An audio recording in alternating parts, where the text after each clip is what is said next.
from the corners where the real ones talk. Now we bring that energy every time we spark. From the mic to the cam, let the whole thing breathe. Boom, back drums while the whole crew leg. Live in the moment, we call it how it is. Culture, music, bars. This the way we live. Real talk only, never watered down. Every episode, heavy one. We hit the town. TV. From the roots of the city to the world we reach. Every line got grit, every word got heat. Street born vibe with a worldwide beat. What the fuck? Lights on, host in the zone. Let the bass line ride. Crowd up, hands high. Let the whole thing vibe. Talk that. Let the people all see. What the fuck TV? Bring the culture to the beat.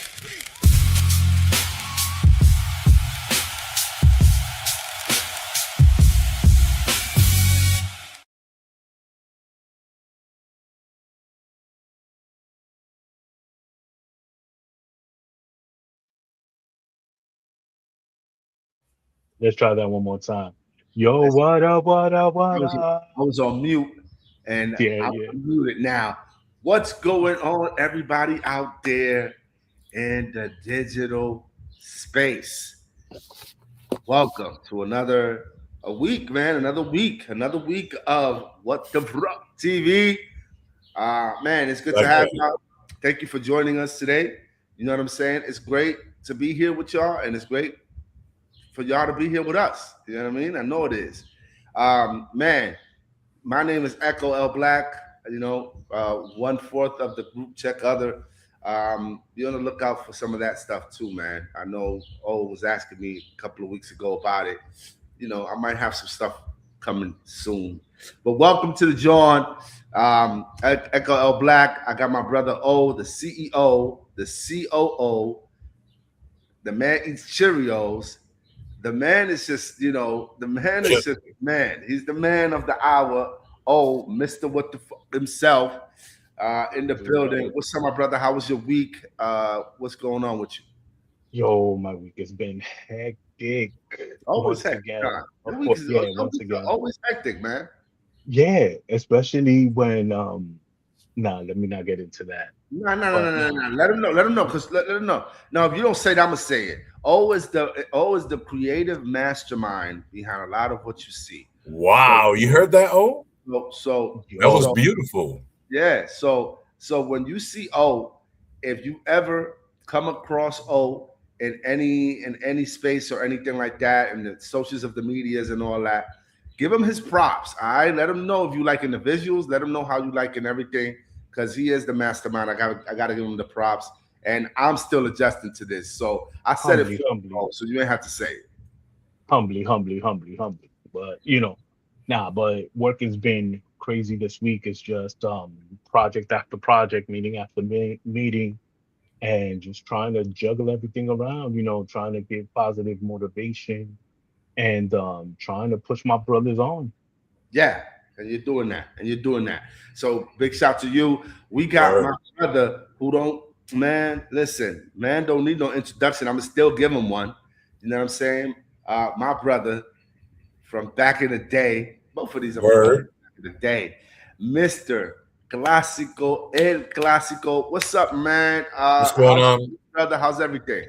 Good, man. I mean, a lot of family stuff, work, of course. Just Yeah. trying to juggle and balance that is always a daily grind, but I can't complain. Glad to be back with you fellas. Yeah. Ready to enjoy another podcast. So The daily grind be daily grinding. You know what I mean? So that's right. I feel you. I've had a great week. At the job, it's slow, so I'm blessed to have a job where I could just sit down all day and collect money. You know what I mean? I pray to God that it stays that way for as long as it can. Don't say that too loud. Yeah. People could be watching. Family stuff is always taking the little one to karate and cooking. You know, that's one of my Time out before you keep going. He got his yellow belt. Oh yeah. What's up with He that? he actually tried out for his green belt. That's the one after white. Green belt. And Okay. he got it. He did his thing. You know, so the What's award up, man? ceremony is going to be in a couple of, I think, next week, if I'm not mistaken. So it's just beautiful, man. It does great things for his overall well-being and his mental state and his growth. So I'm happy that Definitely. he's really taking it serious. man. You know? Yeah. It actually provides structure in a kid. Sure. You know what I mean? For sure. And discipline at the same time, because Yeah. he's in an environment with other men that are like, hey, settle down, chill out, or I'm gonna kick you in the face and stuff. Right, You know what I mean? right. So is he taking like Taekwondo or Goju Ryu? What is he This is taking? regular karate, man. Kicking punches, breaking boards, regular wata type stuff. You feel me? Oh, it's like All that. right. Okay. Yo, once he finishes that, put him in like Goju Ryu.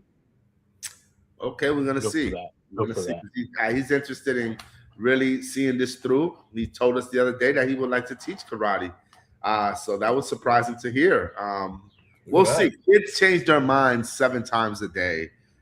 Yeah. We'll have to see what bro. next year with it. You feel me? You know what I mean? Yeah. A whole different thing. Yeah, we'll see what's up with it. But yeah, take it away, man. What's good? What's going on out there, man? Calling somebody a rat in 2006, in 2026. Yeah, I was about to say 2006. There was a lot of that. I know. I messed up on that one. You know what I mean? Bro, how you get out of jail and the first thing you do is call somebody a rat? And who are we talking about now?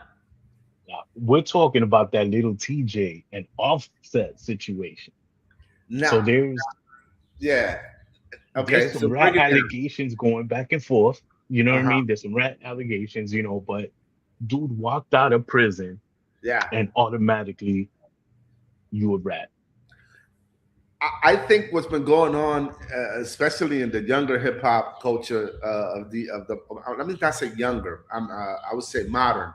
In the modern hip hop culture, it looks like the streets play a big part in it. Even so, way more than what it did when we were coming up in our hip hop culture. It looks like the street rules are enforced. And I guess if you are the kind of rapper that talks about street stuff, you're expected to live by those street rules.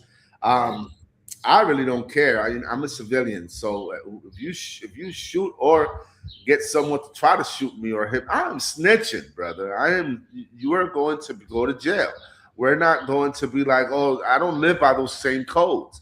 I mean, it looks like, I don't know too much about the story, not full in depth, but it looks like they had a little, squabble where then Offset got shot, and then Offset was like, yeah, that dude shot me. Is it snitching? I mean, it's kind of crazy to be shot and keep your mouth closed. I just don't see how that's even a thing. But I guess that's the side of the fence, and now that's how they play it. But that's crazy to come out of jail, be like, yo, man, I went to jail. He ratted me out because I shot him. I don't. That's kind of crazy. So back in the days, calling somebody a rat would just end somebody's career. Sure. Now it's almost like it's just content. Right. because I think people understand that it's overrated to be like, oh man, don't snitching. Nah, man. It's you know what I mean, especially in that context. I think you Yeah. know. Yeah, if you're getting shot. You know what I mean? Like classical. How how do you think it would have been handled differently about 10 years ago? Maybe not 10 years ago, because even I'll use the Or example, maybe a little bit more, 15, yeah, a 20 little years bit more. ago. 25. That would have been handled in the street somehow, and the fans would have called them out for being a rat. Now, being a rat, people are like, hey man, I understand the brother. I mean, the time when this guy, what's his name, Takashi 69, Yeah. started Yeah. ratting on everybody, and he was able to come out and still have a huge following, still make money, still blow up and do whatever it is that he does. That's when I said times have changed. We're seeing another different type of lingo in hip hop when it comes to ratting on people. So do you think the word rat is just a word that's floating in the air? Yeah, that's it. All it is just talk now, just to call somebody out on something. Before, it was big time, like Echo said. It was streets. Yeah. The streets handled that. The fans called you out on it. They drop you. You know, they took it serious. Now, are you kidding me? Nah, that's just talk. That's just all talk. I also think that there's a lot of people who really don't give a crap about that, man. You know, with Takashi, it's a great example there, because Takashi lived a certain lifestyle, gravitated towards certain people, and you know, let him tell it. They try to end him. You know what I mean? For whatever reason, he got down with some people just for protection. He really wasn't about that life for real, for real. And Takashi was big in Europe. He was big in Russia. He was Yeah. big in Czech Republic and those places. He was in DR, right? I was just gonna say that. Yeah. Those people don't care about no snitching. Not at all. They don't care about that, man. And that's why he was still able to be a name, because after all of that happened, he was still successful. He still dropped some records. And I remember seeing some footage of him in Europe selling out shows. Yes. You know, only here in the U.S. do people, you know, take heed to that, to the gangster stuff, and act like, oh, I got to live by those same codes as a fan. No, you're a fan of music. If you like that person, you like that person. Now, if you're a gangster and you live a certain way and you're like, I'm going to close my ears to this dude because he snitched on somebody, I think that mostly happens here, where the culture is a little bit more prominent. But I still think that times have changed and people are looking at it like, you know what? If I was in the same situation and it was my life and I'm being thrown in jail or I'm doing this and these guys trying to kill me, I'm ratting everybody. So everybody's kind of like leaning over to the side of actually agreeing with rats these days, you know, if it means saving your ass. That's what I think is going on now. And one last thing I wanted to expand on. Oh, I was just on Instagram, I saw a reel of Nas opening up the casino in Queens. They had a big ceremony. They just opened the casino in Queens. Big up to Nas. And we could leave this for another time, because this will be a great topic to touch into. And as I read in the comments, so many people are like, man, I didn't think Nas would sell out, man. And look at him opening up casinos in the hood. And I'm just like, bro, you know, I think there's a disconnect with the people when it comes to other successful people that have money and are able to invest and expand their money and invest their money for a large return. And I think a lot of people can't relate to that. Disagree. I might have to disagree with you on that. But I'm not done. So hold on. So I'm not done. So what I'm saying is, there's a disconnect there between the people who have never had $10 million in their person, compared to a person that has that kind of money and wants to make their money grow. You are going to be brought certain opportunities that when you didn't have that kind of money, you would have never thought about doing, because you had some kind of moral compass to follow. But when you wake up in the morning and you have $20 million in the bank, and you're presented with certain opportunities, it's very, very, very hard to say no to turn that 20 million into 200 million. So I think that goes in line with the snitching thing, where it's like people are just kind of realizing like, hey, that's a certain lifestyle. I'm not into that lifestyle. But the same is not said that's when it comes to people with money. It seems like people expect people with money to have a certain responsibility. Well, that is a huge responsibility. And that's why we have to save it for another segment, or we could just talk about it right now. To open up a casino in the hood, he invested in a casino. He wasn't the one who opened it. He invested in the opening. Regardless, that's like putting a liquor store in the hood. That's like putting a liquor store in the hood. They're gonna open regardless, brother. I mean, I'm kind of in the middle. I'm with O a little bit on that one. I mean, opening a casino, what you really doing for the hood? I mean, what are you really doing for the hood?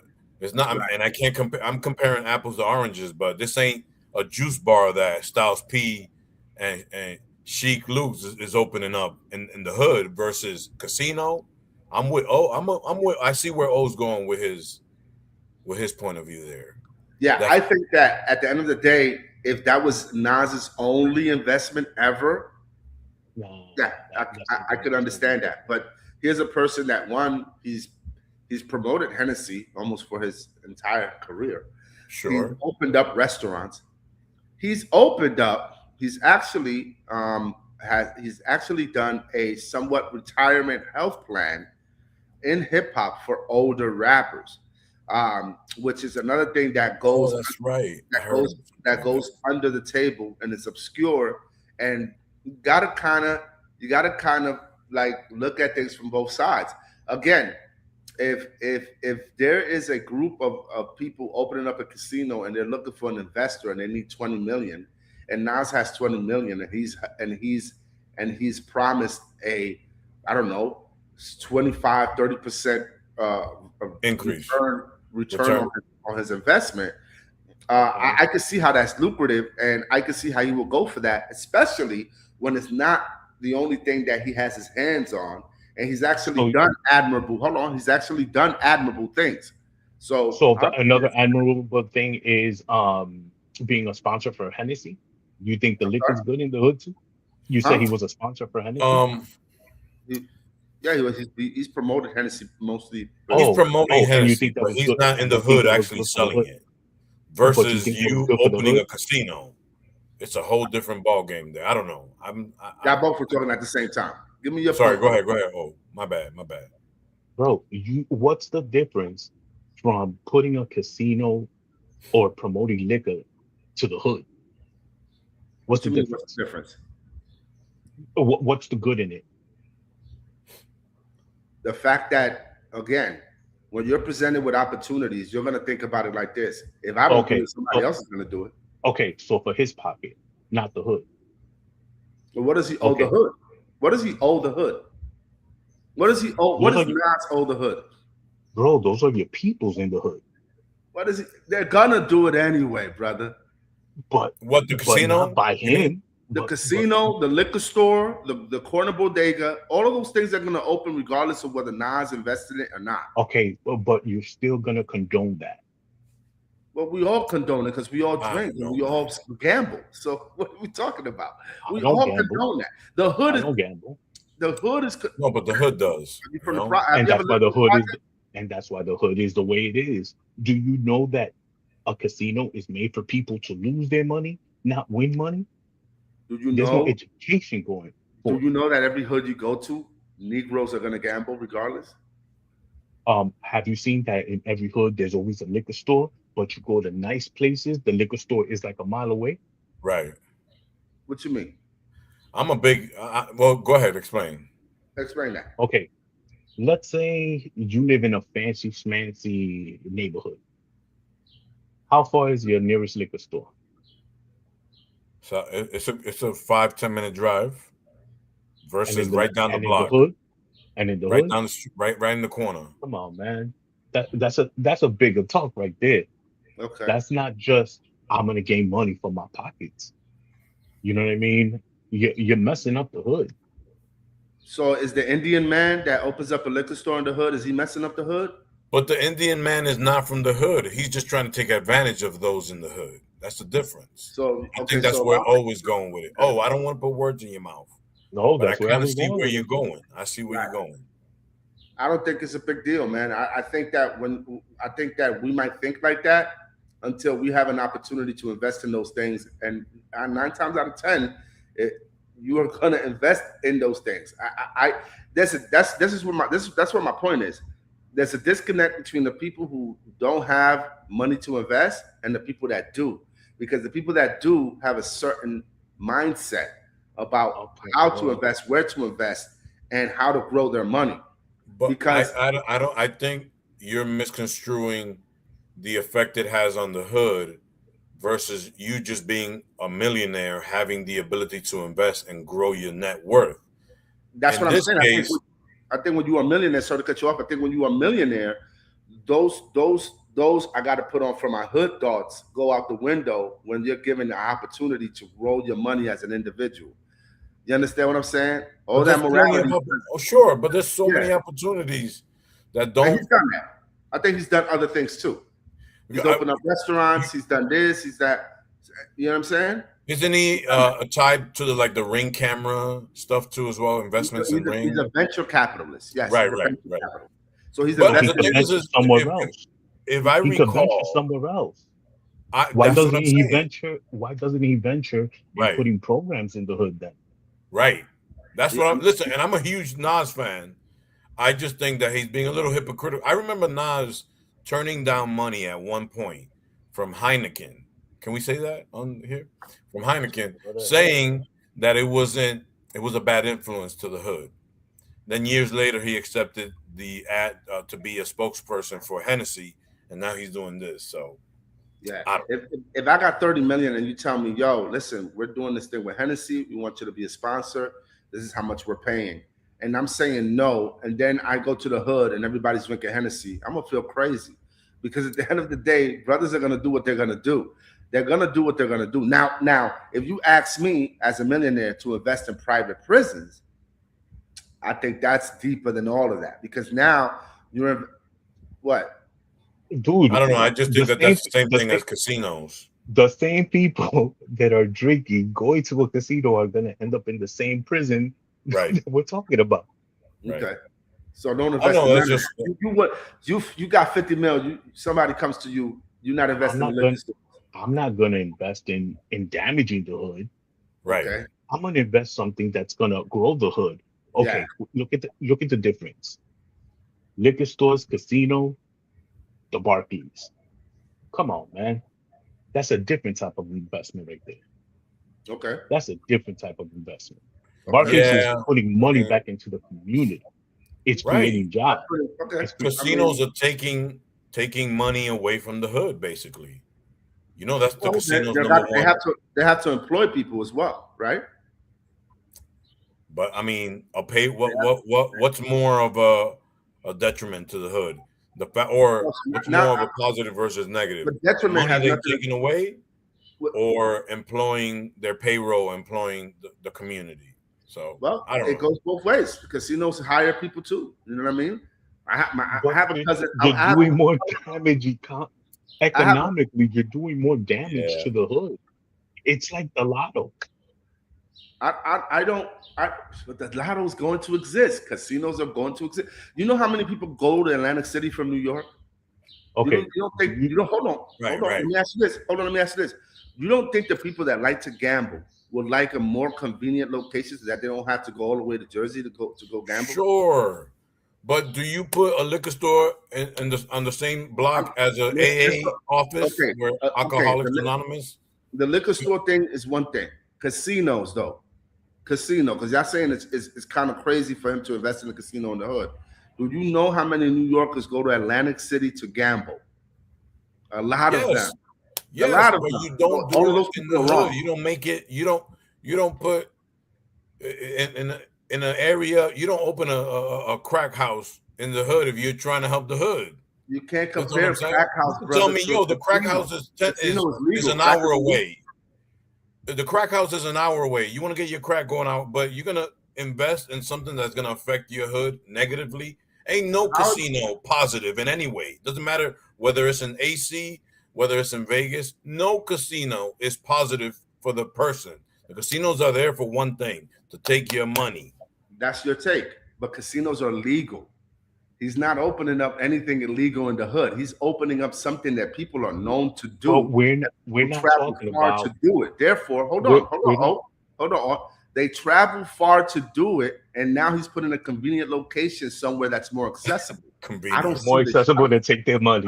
Right. Yeah, okay. I just don't see that. I don't see how that's wrong. But hey, you could agree to disagree, y'all. Yeah, no, I get it. I mean, listen, we're looking at it from both ends. I just don't find anything positive in bringing a casino to the hood. Because you don't gamble. You know what I mean? If you know how many, you'd be like, damn, okay, now I can go to how Queens. many rich people gamble in a casino? What? How many rich people go to a casino and gamble? I'm not talking about the heavy hitters.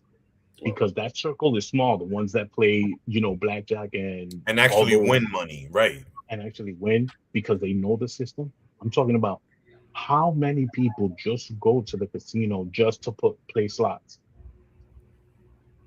Dude, nah. I can't believe he just said that. What, did he leave? Is he still there? I think. I'm sorry, y'all. I had to put the little one. I had to say goodnight to the little one, y'all. No, you good.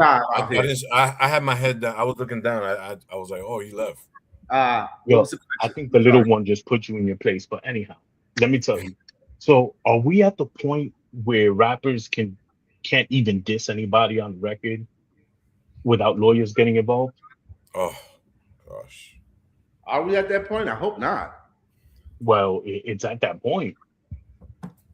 You know what I mean? It's like I hope we're not. I hope we're not at that point because that'll be the ultimate form of just getting away from what hip hop is all about. Oh my gosh! Apparently, I don't know hip hop. I know nothing about hip hop because where is the essence of some lyrical battles to where dudes just going the legal way because you get offended for something that's said on wax, like they used to say back in the day. But it all depends what you say as well. So, like, let's say, okay. No. Wait, hold on. Okay, go ahead.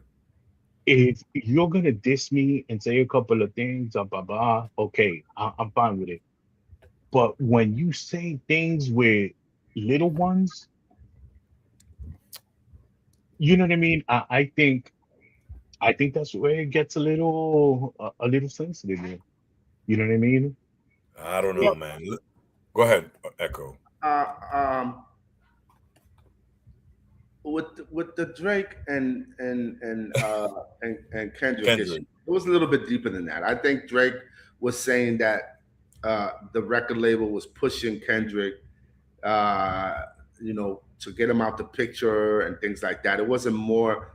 I don't think it was a defamation lawsuit at the beginning. It was more like, hey, things are being pushed to a certain narrative, and it was unfair to him because they wasn't doing that with him or his label or whatever. Maybe someone could get on eventually, or someone could leave a comment, and if they know exactly how that went down. But I believe the whole Drake thing was not like, oh, he said this and my feelings are hurt.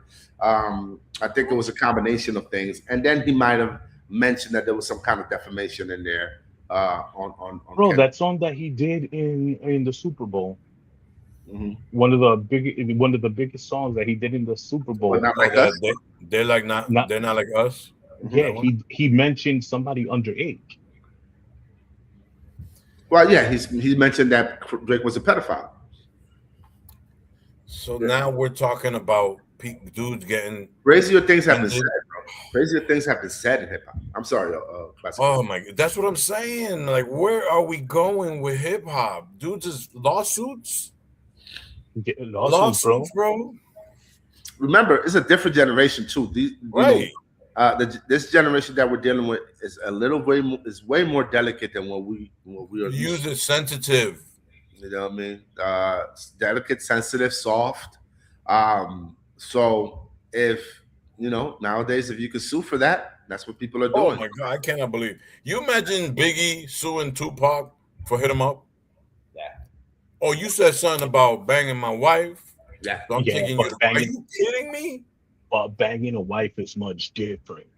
Much different. We're comparing oranges to apples. You get Okay, what I'm but saying? I'm sure you could find something in the I'm history not of gonna hip hop. I'm not gonna sue you because you said, yo, your mother's so fat, you know what I mean? Your mother's so skinny, she tried to do push-ups under the door.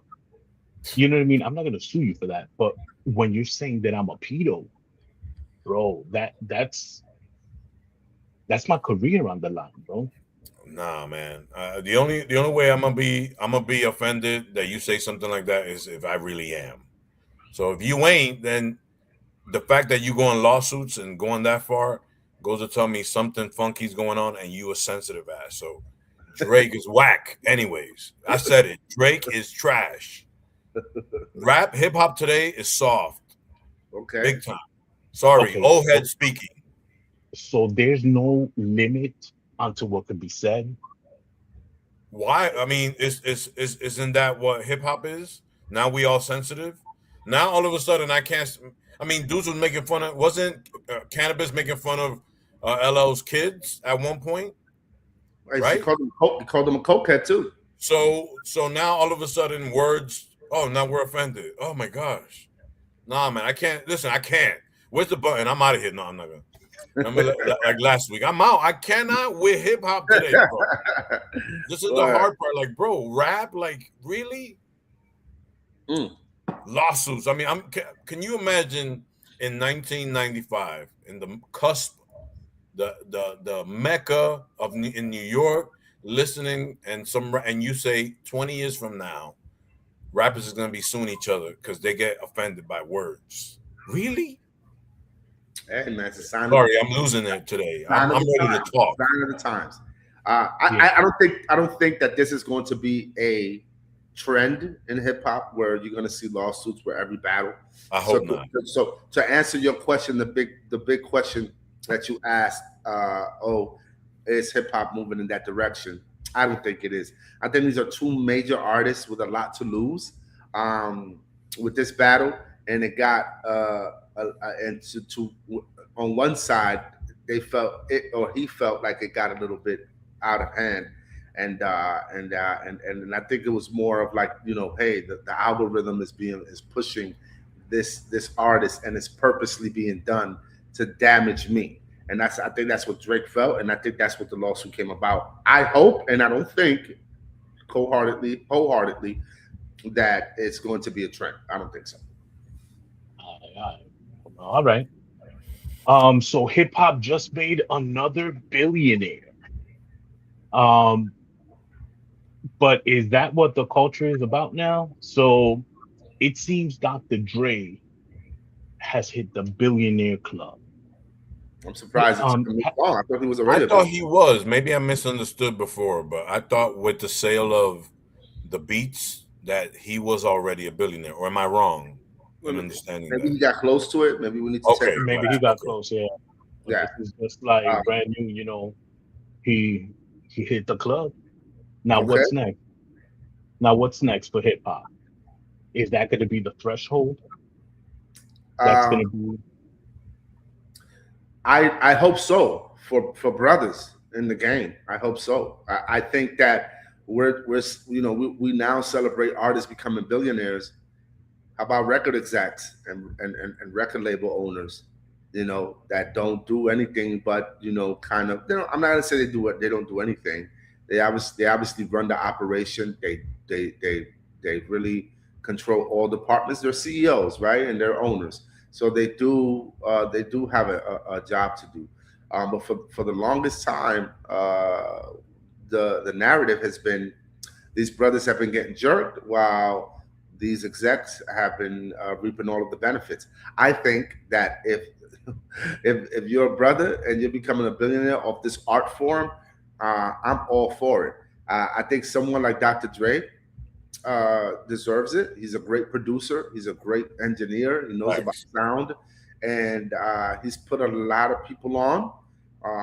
And he's done great things in the industry, whether you respect his trajectory or not.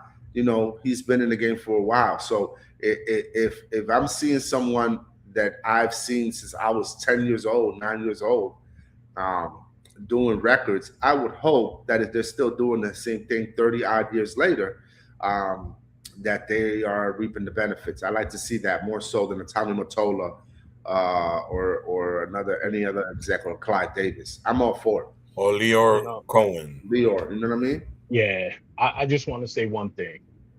I just hope nothing comes out, because every time somebody hits the billionaire club, something comes out on them and they become another Diddy. But anyhow, moving on. Yeah, it's true. It's true. Take that. Some baby oil. Okay. But this one hits a little closer, closer to home. This isn't about street violence. This is about it happening inside the home. We lost a battle rapper, a coming up artist, Synthero Upper. He was actually killed at home by his stepson. Wow. Mental health is real, and I think it was El Clásico that talked about this generation and stuff like that. But it's an issue that's a little deeper than even hip hop itself. You know what I mean? It's this generation is just, I don't know what even to say about that, man. I would say this: hip hop or no hip hop, crime, mental health issues, issues within the urban, within the urban communities. That's going to happen regardless. I mean, True. It's always been there. It's always been there. Our thing is that we are now super informed about every little thing that happens. Excuse me, because of social media. But this has been going on forever. This rappers have had issues, domestic issues within their neighborhood, issues within their friends, their families since day zero. So it would be unfair to be like, oh, is this what hip hop's becoming?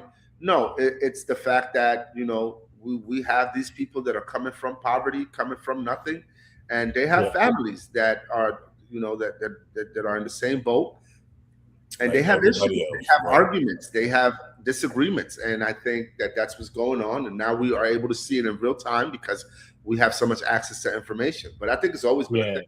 Yeah. I'm just saying it in the fact of, from what I was reading and listening to, he was an up and coming artist. He's been trying to get on the right side of the game. You know what I mean? On a personal level. No, that's what I heard. He was living positive. Okay. Because trying to be an artist, as you know, it's hard. It's hard. Yeah. You know what I mean? And living in the hood is even harder to actually go out. But he was doing on this thing, and then he was actually becoming a trend. One of his songs was trending on TikTok and stuff. Something about the slide. Mm-hmm. But unfortunately, we lost the rapper at the end of the day. So rest in peace. Yeah, rest in peace.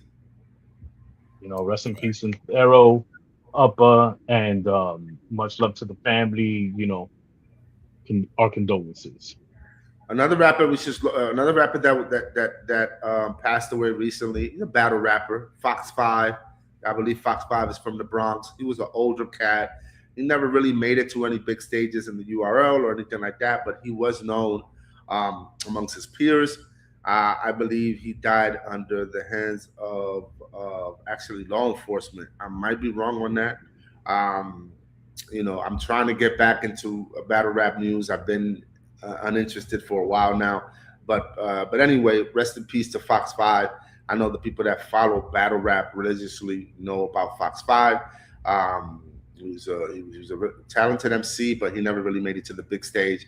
But he did lose his life. So rest in peace to Fox 5, and condolences to his family as well. Definitely. I echo. I'm gonna turn it over to you.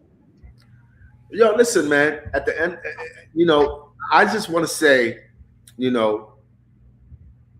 real hip hop is here. It never left. All right. I wanted to talk about a couple of things, and one subject that I wanted to touch on in a little bit is finding the stuff that you want and listening to the stuff to the kind of music that you want. I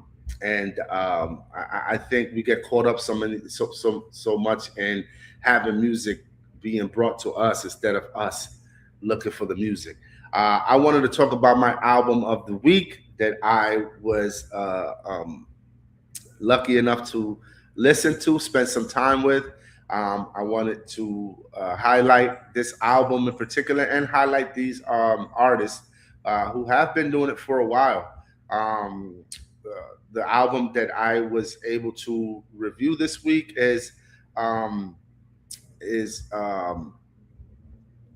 gonna tell you right now which one it is. I'm gonna tell you right now.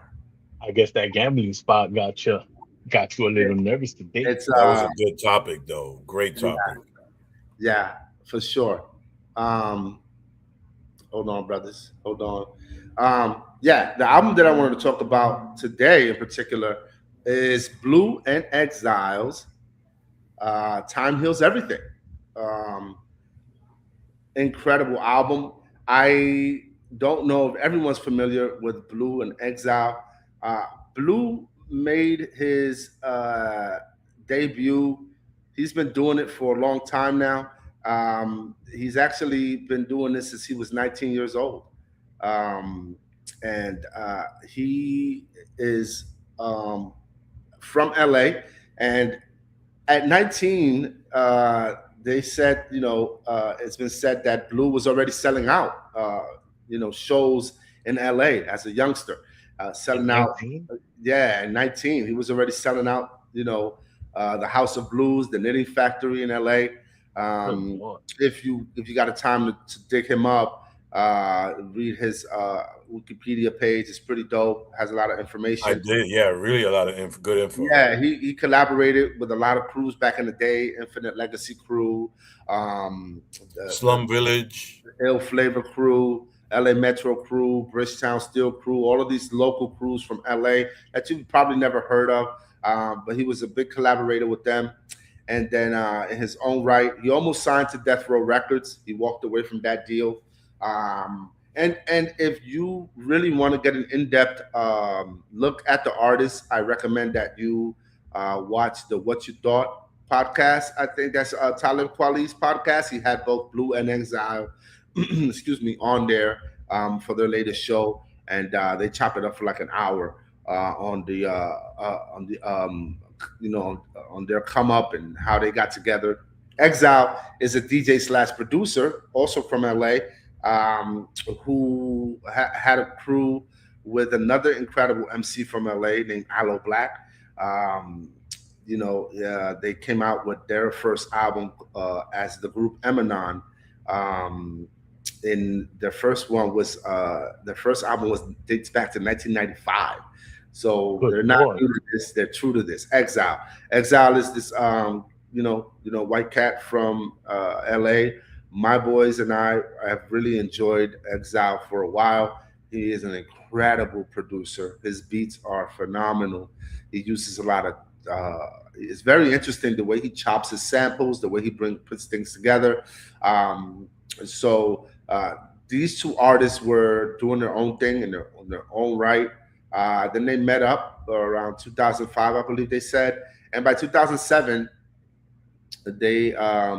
they came out with their first album, which is Below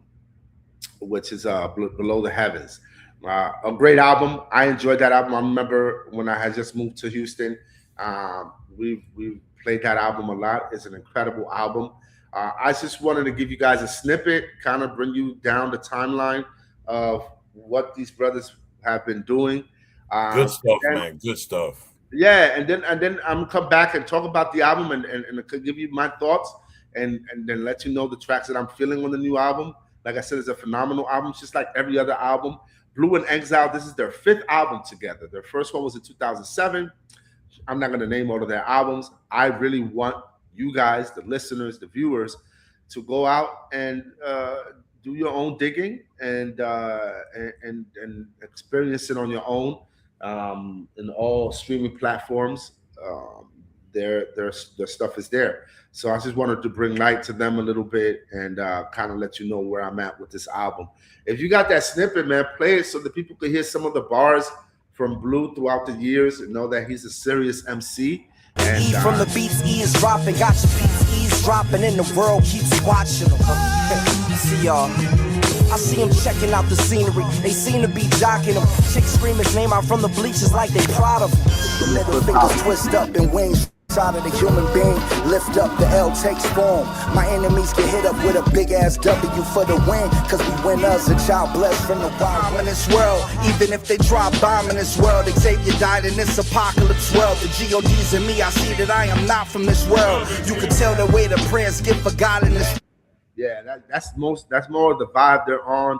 Is reminiscing of the kind of hip hop that I could say that we kind of grew up on. It's given a vibe of like Tribe Called Quest, De La Soul, Hieroglyphics, Casual, Delta Funky Homo Sapien. Yes, with really some West Coast, right. Yeah, it's just really dope MCs that are household names to those of us who really like this art form. I don't know if you guys got a chance to check out the album. I think you said you heard the album a little bit.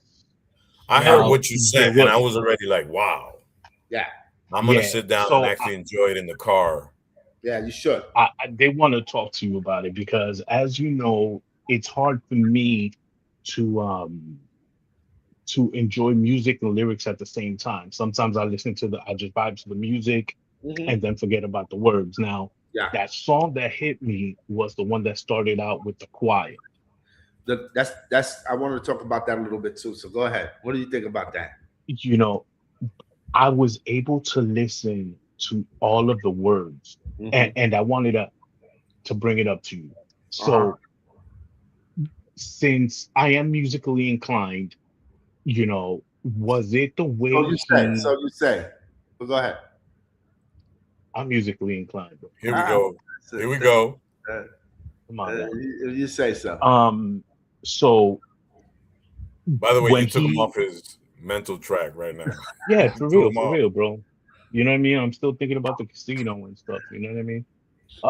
But when he starts with the chorus, I don't know whether it's because of my upbringing and singing in the choir when I was young. It kind of triggered something in me, and I was able to listen to the rest of the song, but not just the song, the music part, but the lyrics that went along with the music. And like I've said before, I'm not a person, all that intellectual, knowledge, just spitting out knowledge and using all these intricate words. That's not my thing. But the way he put it together, and he was talking about religious subjects. I'm like, dude, and the way he put everything together, it was like a story. He went through a little story. What was the question? No. He's telling you his point of view. Yeah, my point of view. Yeah. Song. And, I did want to bring up to you, did he intentionally create the song that way? Well, the track you're referring to is Time Heals Everything, which is the title track of the album. It's the last song on the album. I think the way the beat was composed, I think Exile sampled a choir-y type of song, and I believe they got an actual choir to sing along with the sample, which gave it that feel that you're referring to, that gave it that kind of like religious feel. The subject matter is more of an upliftment type of thing, where he's talking about, hey, the world is crazy. It could be crazy today. It could be better tomorrow. Things happen, but time heals everything. I think it's on brand with what's going on right now in the world. I think that's why these albums are so important, because sometimes we might need to hear that instead of, I shot him and the ops, right? So that's another reason, that's why it's refreshing.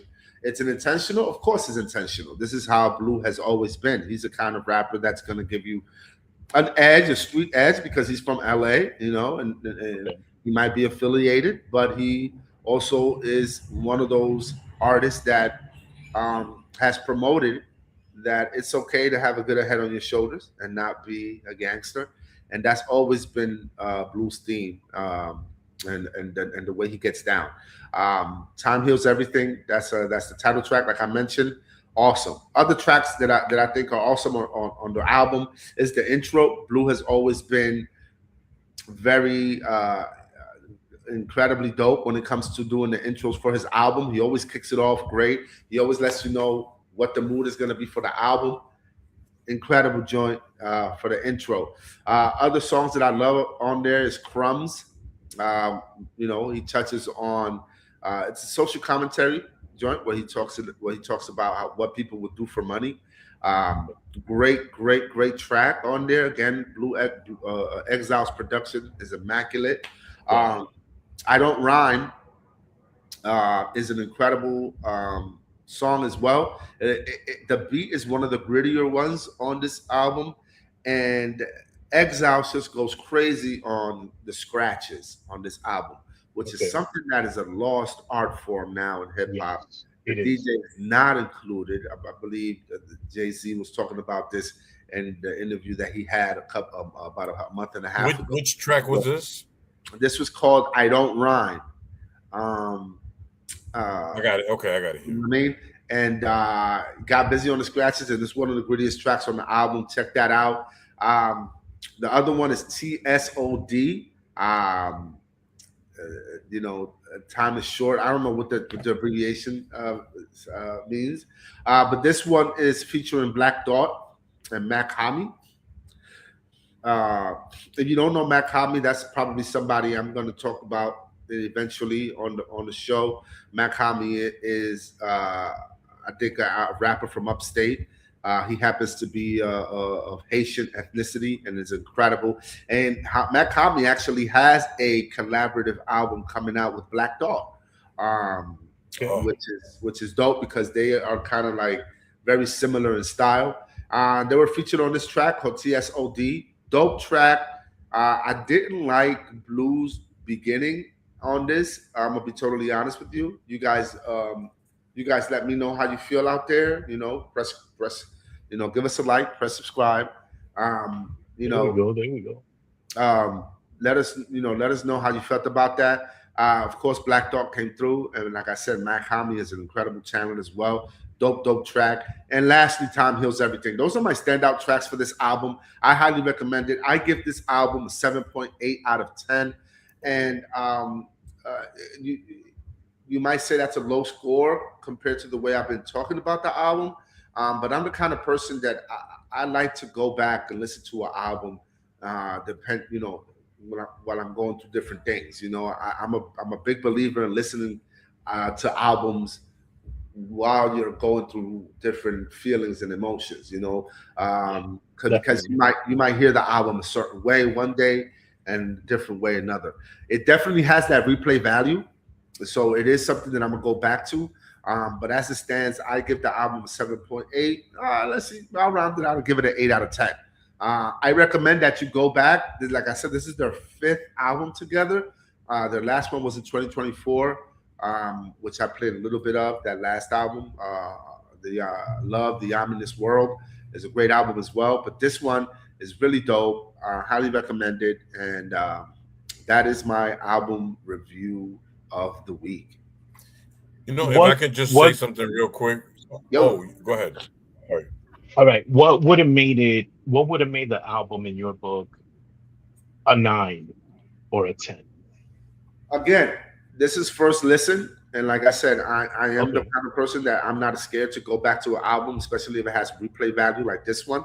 And maybe my ratings will change. And it'll be a 10 out of 10. I think sometimes I like short albums that keep it under 12 tracks. I think it could have used 12 instead of 10. I think a little bit more could have been offered. But I also respect when artists do a lot with less.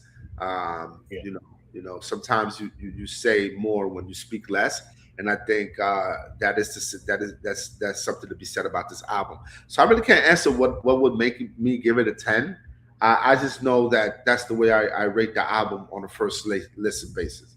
Okay, okay. Classico, you were gonna say something? No, I was just gonna say you said something real deep when you started. I think I'm involved with all my Spanish music stuff. I'm still a big hip hop fan. But one Uh-huh. of the things that's really turned me off to today's music is I feel like it's gone too commercial, too soft.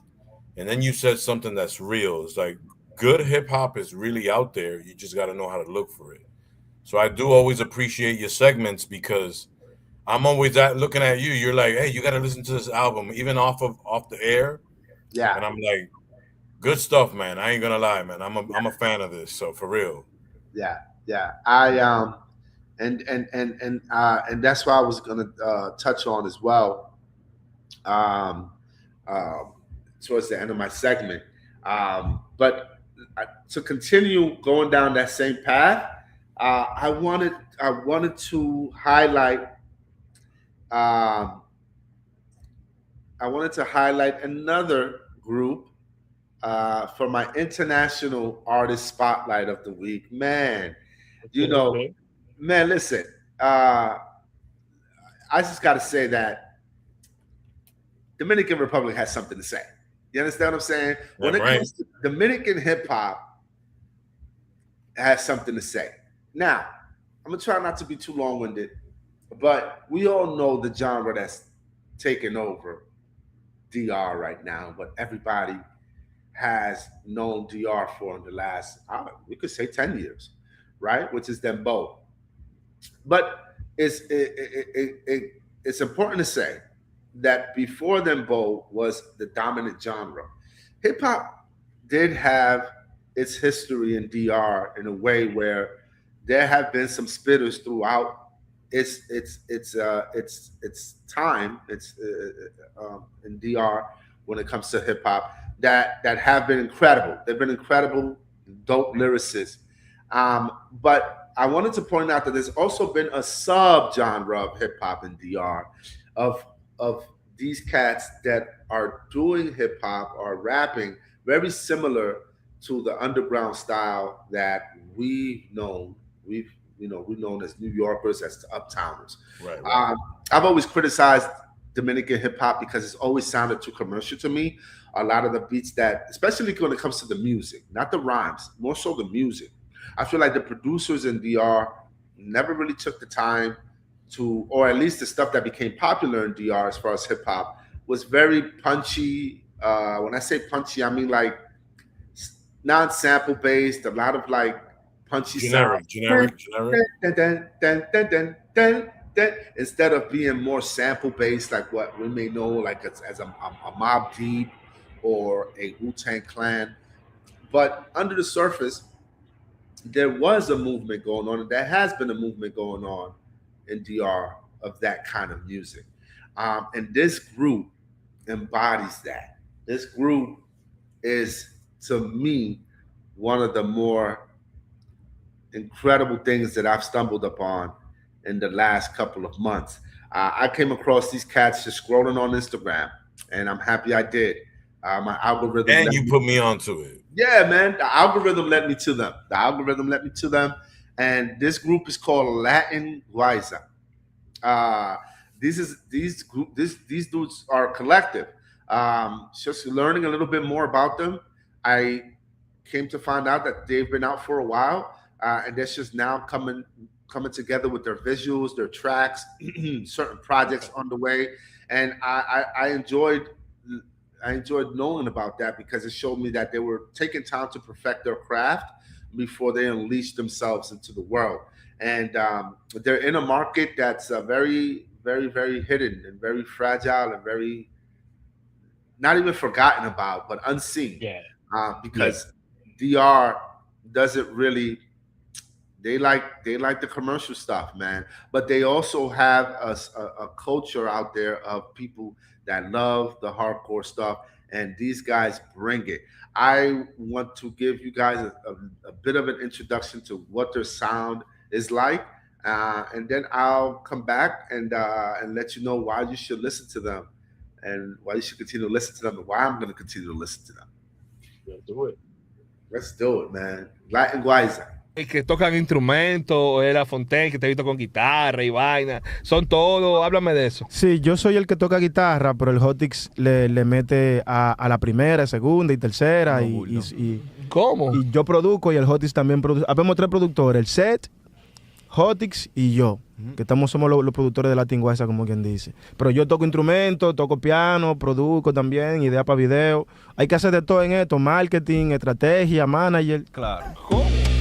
Con el negro atrás de la oreja, creen que engañan a uno y es uno que lo deja. Le llegan al cuento pero no a la moraleja, haciendo que suban la mano o arruguen la ceja. Descendientes de negros que cortaban cañas, si esta mierda se fermenta, el precio aumenta, no se daña. Hasta si me Like Jesus, dando mi vida como sacrificio, encontrando el equilibrio entre el arte y el oficio. La torre de Babel la convertí en mi edificio, dando droga y rima para los que están en vicio. Caminando encima del agua en calizo, con los discípulos disfrutando del paraíso. Hot craziness, lyrics, Facts. beats, and for those non-Spanish speakers, our viewers who don't speak Spanish, in the beginning, the dude was breaking down the dynamic of the group. He spoke how everybody in the group pretty much produces, play instruments, and they pretty much do everything themselves. From Everything is a hustle, right? And they got to do it right. Shooting videos to doing the songs to marketing, and he explained how you have to wear those hats. So they're keeping up with the times and doing that. I can tell you from experience that that's what you need to do as an independent artist. If you're not doing that, then your stuff is not going to move. You have to use every resource at your disposal. Latin Guayza is a group that I'm going to continue to look out for, because again, just like my last international artist, who happened to be from DR as well, Jay Noah, who I believe Classico did his own little digging, and now is phenomenal. A fan, right? Huge fan. You're a fan. I don't know how I missed that, but phenomenal. You got to listen to it, bro. It's under the radar. I did. Yeah, it's under the radar because these artists, they have a lot of social commentary. The song from Latin Guayza that you saw where he had the machete, Detrás de la oreja or something like that, right? Yeah, that track is called Behind the Ears, which is a term that's used for, if I remember correctly, it's for where you might seem like you're not black, but you really are black behind the ears. That's how you could tell, type of stuff. And that one is pretty dope because, again, the social commentary is something that's not found in commercial hip hop in DR. It's very secular, but this is more, conscious, and it's not mainstream. Also, the beat, like I was mentioning earlier, these are obscure beats, obscure samples, things that are very recognizable to those of us who grew up listening to Wu-Tang and RZA's production and Premier's production.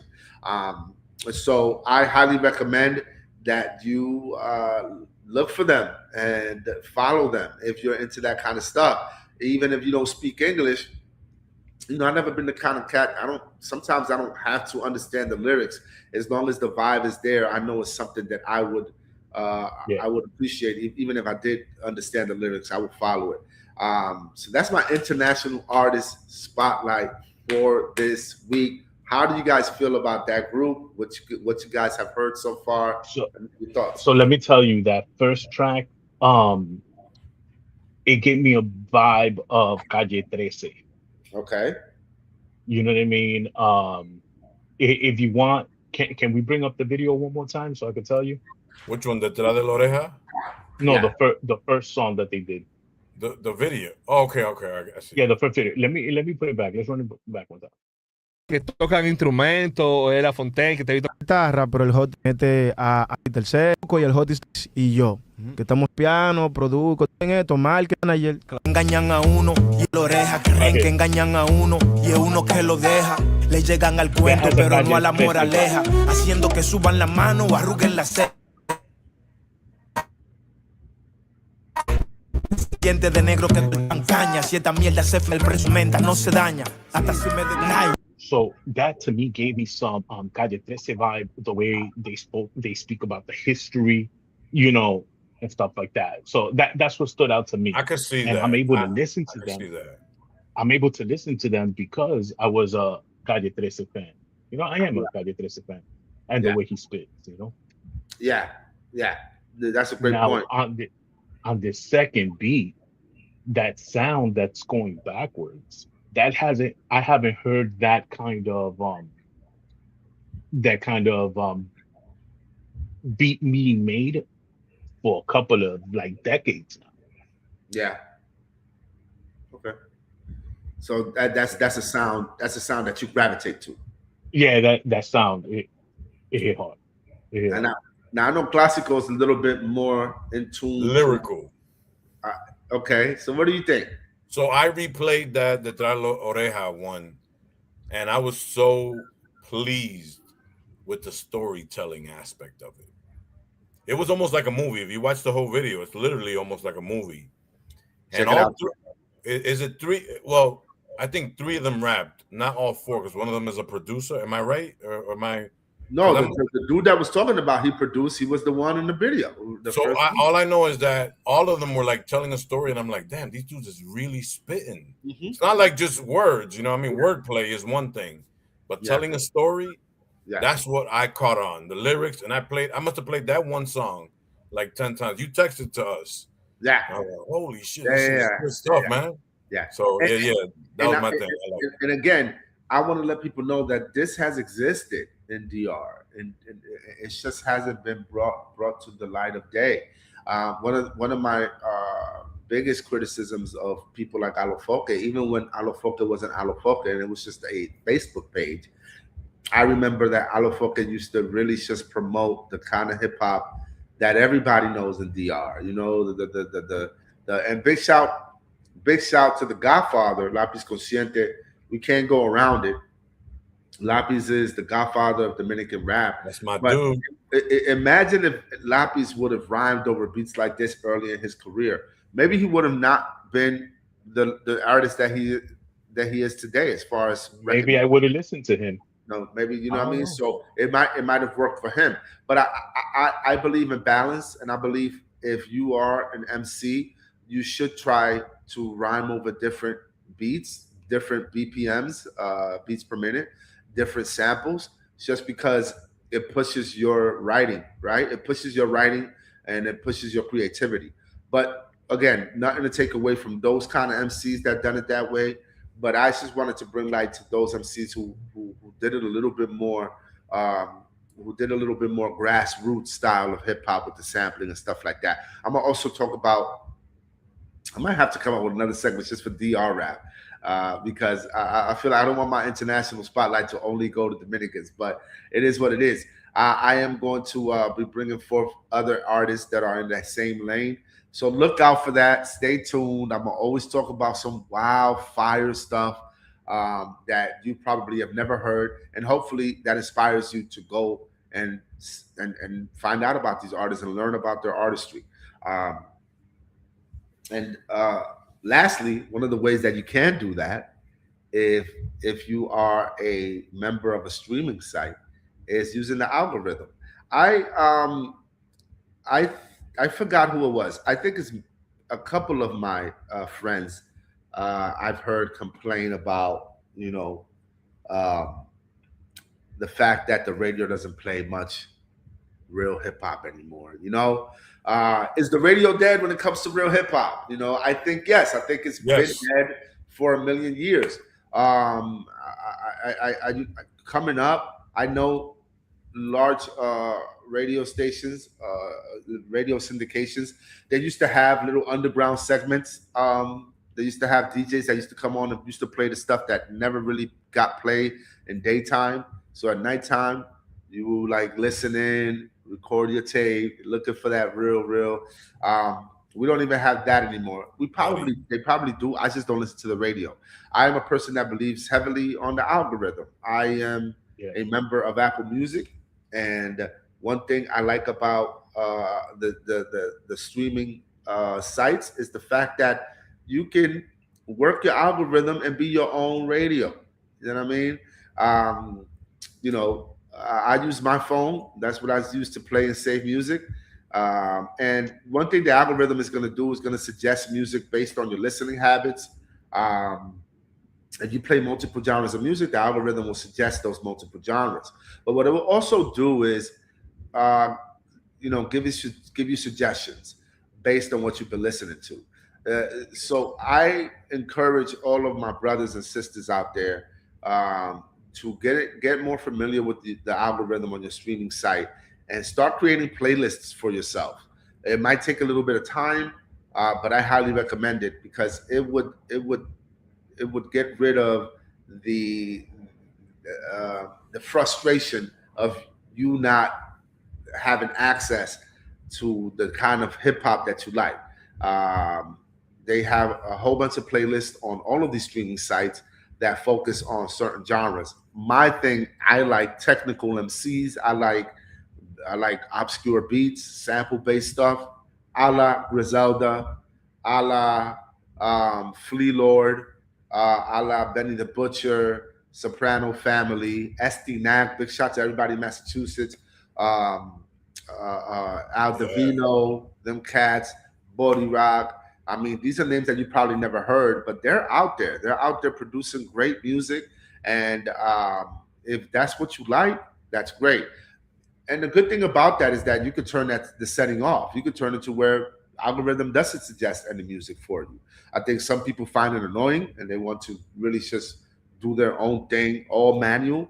But I use the algorithm to provide me with suggestions based on what I've been listening to so that I could discover new artists as well.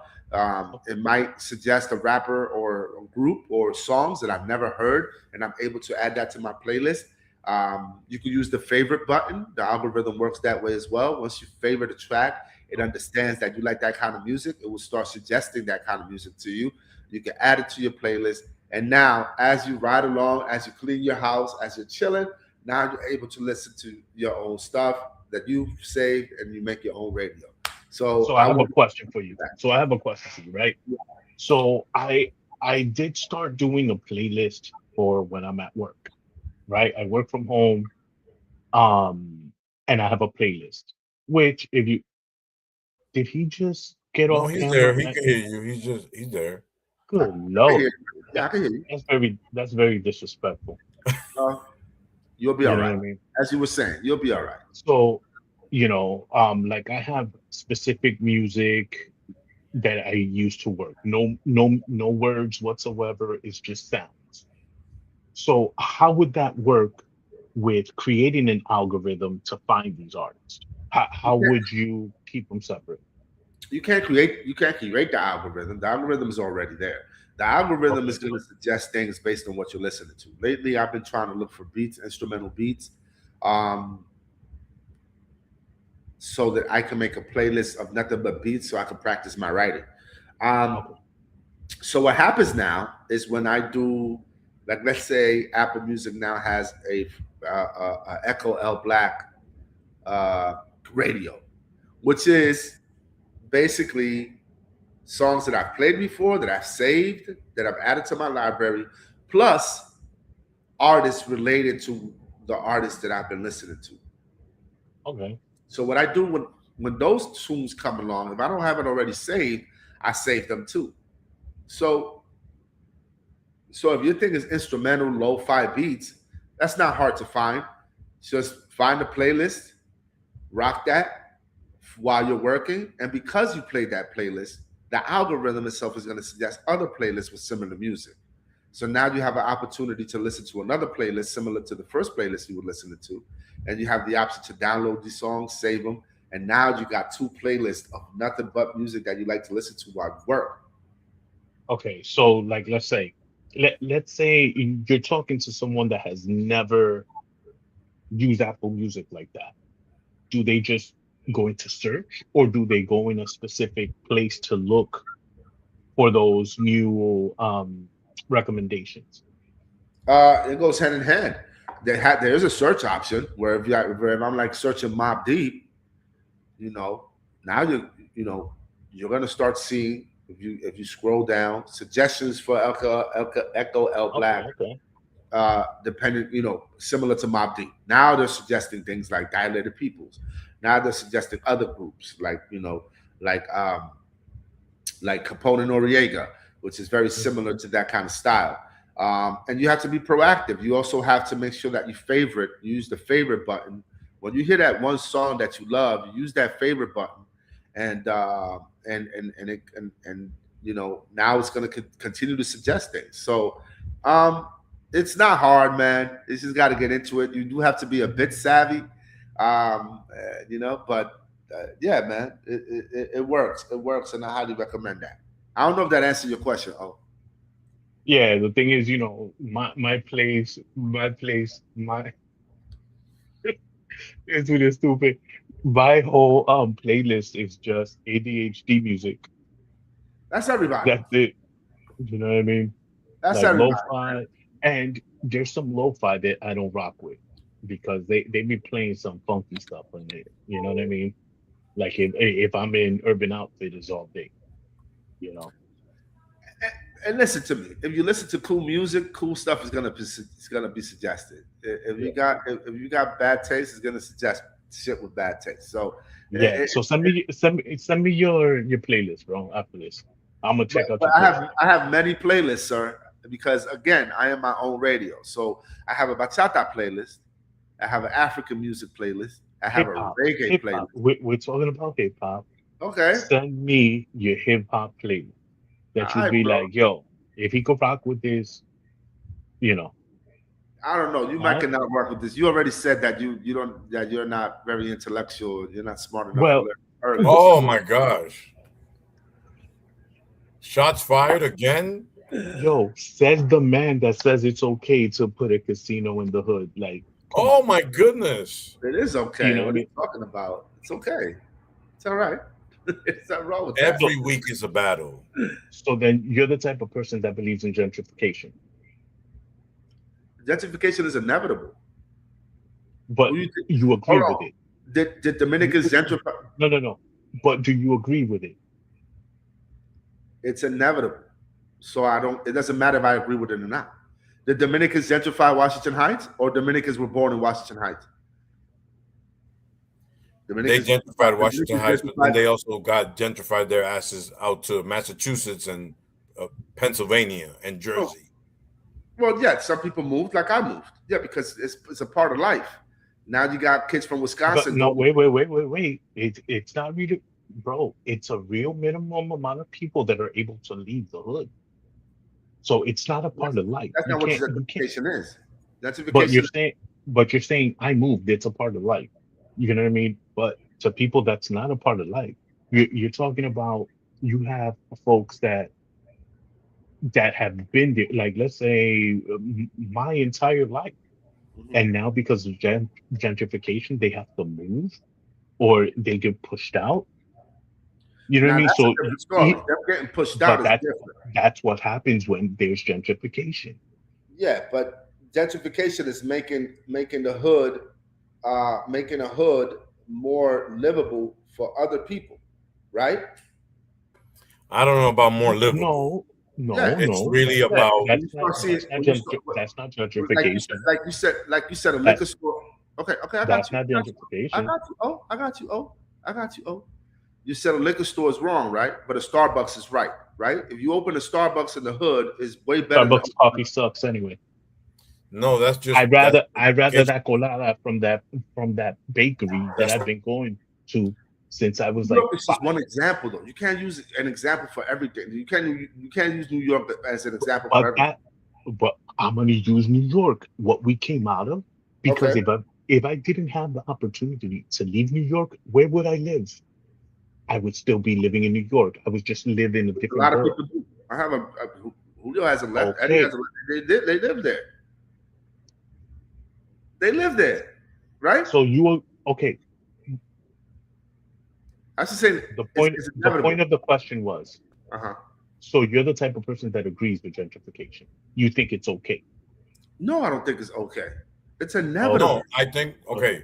Did he not? I thought he said that it was inevitable. Yeah, That's what I understood. that's gonna happen. It's gonna happen. Yeah, but my question originally was, he's the type of person that will probably think that gentrification is okay, and he's okay with because you gentrification. think it's because you say it's. I think it's okay to open up a casino, right? That's where the Yes. joke stems from. And I say, Yes. yes, I think it's okay to open up a casino. I think it's okay to open up a casino. I think it's okay to open up a Starbucks. I think it's okay to open up a liquor store. It's gonna happen. You act like you act. I don't think opening up a casino.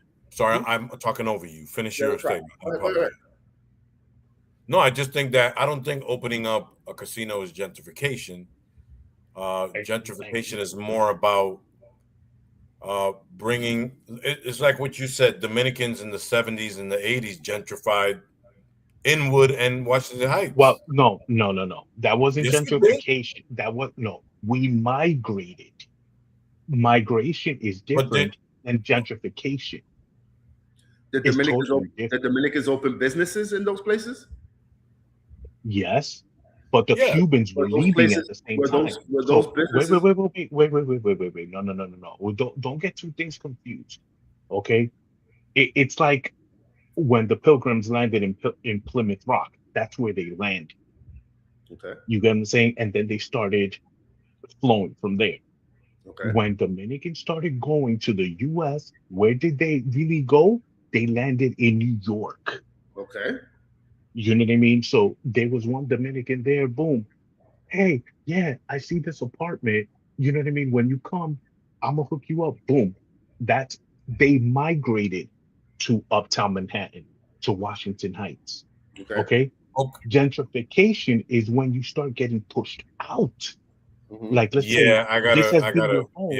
This has been your home, and now because it's a benefit for somebody else, Mhm. we're going to start raising property value. We're going to start raising prices on rent, so then you can move because you're in an income-based housing. Understood. And that's inevitable. Not Understood. migration. Listen to this. Before we start talking out of our asses, gentrification is a process of a neighborhood change where higher income residents and businesses move into historically disinvested lower income areas, driving up property value, taxes, and rents. Okay. Now inevitable. look up the word migration. No, it's Okay. not inevitable because it doesn't happen everywhere. It No, but doesn't happen gentrification- everywhere. It happens where it happens, and it's inevitable that it's going to happen where it happens. Do you know why Washington Heights? Do you know why gentrification is happening in Washington Heights? Go ahead. Yeah, let's just go. I'm asking. So Nah, when I you guys don't have, okay, because you have the George Washington Bridge. Mm-hmm. So, like, let's say you have means of getting out the city. Mm-hmm. So now you have people that, let's say, work in Midtown, work in downtown. Boom. What's the best place for them to live? Uptown Manhattan. So you start changing. You start kicking people out. So now they could stay in the same place that they work. Mm-hmm. You know what I mean? They have access to leave. Now, what happens to the whole hood? Where are they moving to? Oh, they're moving to different boroughs, the Bronx, Brooklyn, Queens. Out You of know what I the mean? state. Out of the borough, yeah, and even out of the state. Do you know what I mean? But gentrification is not it's inevitable. It's planned. Gentrification is a planning. You know what I mean? Folks, like I said, folks with bigger income say, that area is good for me. And then they start kicking people out. Okay. They don't do that. Well, one way you could avoid that is not living in a capitalist country.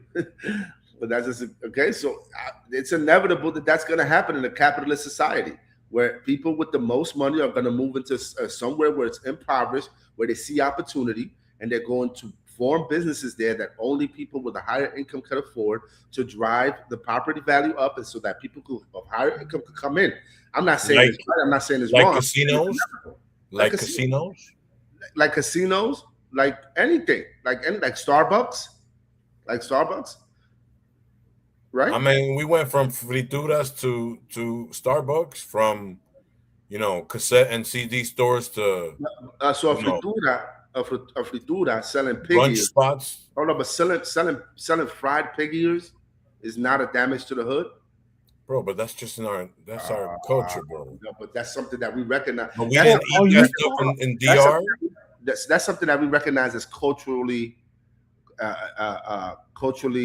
familiar to us. So we might not think it's that bad, but it's just as bad as you opening up a liquor store if you open up a fritura spot, in my opinion.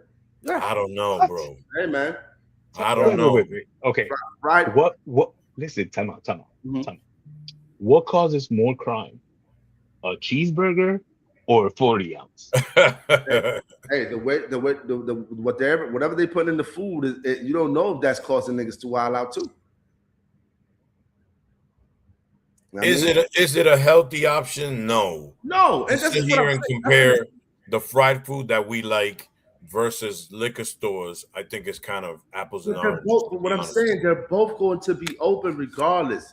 It's inevitable for anybody to open up anything in the hood, and it's not always going to be beneficial to the hood, and it's not any one person's responsibility to make sure now that they have money that they open up the greatest things in the hood to build up the hood. It's not a responsibility of one individual. That's a government thing. I got you, but is it fair to say that most people that live in hoods? Did the government tell Nas, hey, we want That's you what I was to gonna go put at. money into a casino? No, Is because it you have fair? free will. Listen, is it fair to say that most people that live in a hood are fairly low to mid income, right? What do you think casinos are gonna do to those people? The casino, whether it's there or not, people are going to gamble, man. They're gonna That gamble. wasn't the question. That wasn't the question. What do I think? That- It's gonna make people gamble. It's gonna make people go broke. Yeah, Right. it's bad. Yeah. So we can't sit here and say that that's something. What do you think is going to happen ultimately? First a casino, then Then what? I don't know, a church. Or no, not a church. Right? Churches are there. Churches are gonna go. No. I'm trying to think of something else. I just don't think that that's any benefit to the It neighborhood. might not be a benefit. It might be a benefit to the people that are investing in it. But what I'm saying is that it's It's gonna happen. detrimental to the folks It there. really is, man. Huh? It's Is it what? going to be detrimental to the folks there. To the folks that gamble. To- I don't. Yeah, I don't to the go to folks. casinos. Do you go to casinos? Everybody. I don't go to casinos. Do you go to strip clubs? I don't go to strip clubs. All right then.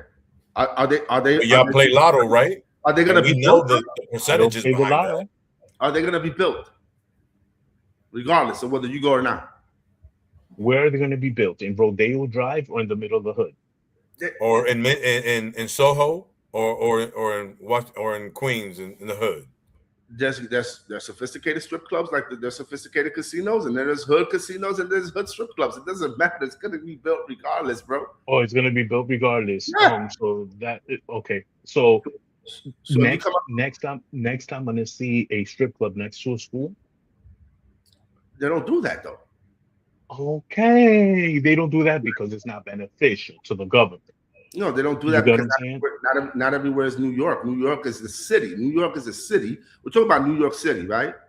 There's not space. There's not much space to put things in West Bumblefuck separate Right, from this. right. New York has never been that way. So I Bro, live in do you know that there's laws to keep strip clubs away a certain distance away from schools? they probably have to do that because of zoning laws anyway. Exactly. So what's the point? So they put laws to protect certain things, right? Casinos But- not included in that. That's where I'm going at, because it's not beneficial for them to put a casino in a Rodeo Drive, let's say in Riverdale, Bronx, New York. You know what I mean? It's not beneficial. Huh? It's going to be beneficial to the people that gamble. Not everybody gambles. If you like to gamble, you're going to go to a casino. From an investor standpoint, you're saying, damn, all the casinos are in New Jersey, but there's people in New York that love to gamble. Let's do something that targets those people specifically. Regardless if you're saying that casinos are now going to drive people to gamble, that's a different story. It might. But but the temptation has always been there for anybody to go gamble, because if you live in the Bronx and you like to gamble, now you're setting up to go to Atlantic City because you want to go to a casino. Now it's in Queens, so all you got to do is take a train, and that's the demographic of the people they're trying to attract. They're not going at it like, you know what, this is for grandma up there that likes to play her numbers. Now we got a casino for her. If that happens, what's the difference between that and DraftKings though? So now you got DraftKings on your phone, easily accessible. You could download it and you could gamble. Is that beneficial? Is that beneficial? Okay, it may not be, but putting a freaking casino in the hood is not beneficial either. So being that wait, I'm gonna answer that real quick. Let me answer that real quick. If you're poor, living in the hood, I highly doubt you're gonna have a phone capable to download enough apps to put like a DraftKings on it. We're talking about low income homes, low income areas. I think that's just showing that you have somewhat of a disconnect to the hood. Everybody got access. Listen, everybody somehow, some way got a disconnect to the hood. Oh, go ahead. Everybody, listen. I will tell you, when it comes to DraftKings, yes, that's accessible to anybody.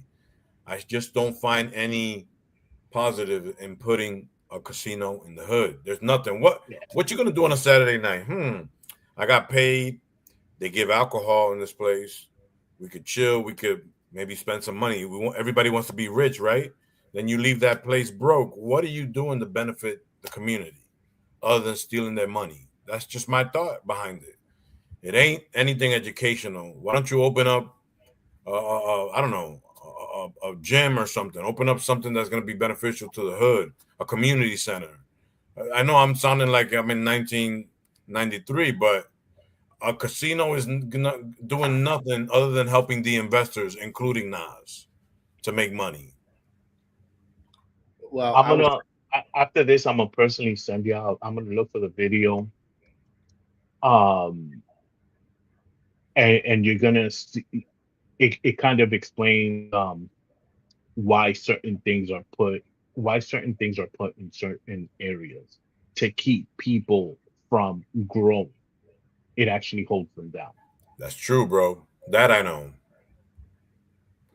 That's why you got a lot, like O said earlier, that's why you got a lot of liquor stores.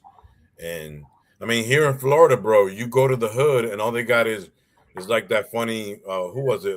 Dave Chappelle skit where he goes, liquor store, gun store, liquor store, gun store. You go to Florida and all the hood spots got liquor store, gun store, bail bondsman. But go to the nice neighborhoods, ain't nothing like that going on around there. You know what I mean? Yeah. And they got different laws here in Florida where you could do all kind of crap, you know, with regards to the sales of stuff. So, but we're not completely knowledgeable on this, or where this casino was built. We don't know if it's in the hood. You know, we don't know if it's in Queensbridge. Queens has a lot of nice parts. Queens is in the last 10 years has been growing as a commercial hub where people actually go to Queens because it's nicer than other boroughs. Let's look up where we're over here speculating that it's in the hood. The hood is not the only Ozone Park. Okay. It's an expansion of the Aqueduct racetrack. Okay. Which is another gamble thing, because people gamble on horses. People gamble on baseball games. There's a booking thing that's been I forget what they call that, a betting house that's been there forever around Yankee Stadium where people go and place their bets. I used to see it all the time when I used to go to school. Is that beneficial to the hood? No, but it exists because there's people that like to bet, and there's always going to be people that like to bet. There's always going to be people that like to drink. At the end of the day, yes, of course, yes, there has been programs taken away from the hood, replaced by secular things that are going to bring the hood down. There were trade schools that were taken away from the hood. I disagree with all of that. My main point was, when we talk about the things that we wouldn't do, we're coming from a place where we don't have the amount of money that these people have, where they're brought certain opportunities to invest and grow their money, and then they have a choice to make and be like, you know what, this is going to happen anyway. That's going to turn my 5 mil into 20 mil. I'm going to invest in that. And I think that happens a lot with people with money, and we will probably never understand it because we're probably never going to come across that much money. But I think you're concentrating more on the investor and not what the end result will be for those that live around the neighborhood. I think it's two different things. I see your point where you're like, oh yeah, this is a good opportunity for Nas. Of course it is. More power to him. Nobody's hating him on that.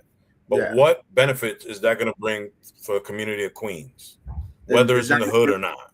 It's going to bring benefit to the community of Queens that likes to gamble. I don't think that it's going to peer pressure the people in the hood to become gamblers. I think gambling apps, which is way more accessible because now you're sitting in the couch, I think that does more to encourage people to bet and people to gamble more so than a brick and mortar casino. I remember I went to DR one time and we were staying at a hotel that had a casino. My wife was up there sleeping. I felt like grabbing a drink. I went downstairs and I sat at the bar. I did not have 1 inch of ambition to go and be like, let me hit the crap table, because I've never been that type of person. Sure. But if I was the type of dude that grew up in the hood playing CeeLo and craps all my whole life, and I've been to a couple of dice games, I might want to be like, you know what, let me try my luck. So I understand where y'all coming from, but what I'm coming from is you can have a moral compass when you're poor. When you have money in the bank and now you're brought certain opportunities, you might not think that way, brother. You might see your bottom line.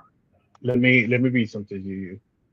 So advocates for Asian, Latin, and working class residents around Corona, Flushing, and the other parts of Queens are warning that a large casino will concentrate gambling losses and addiction where people can least afford it.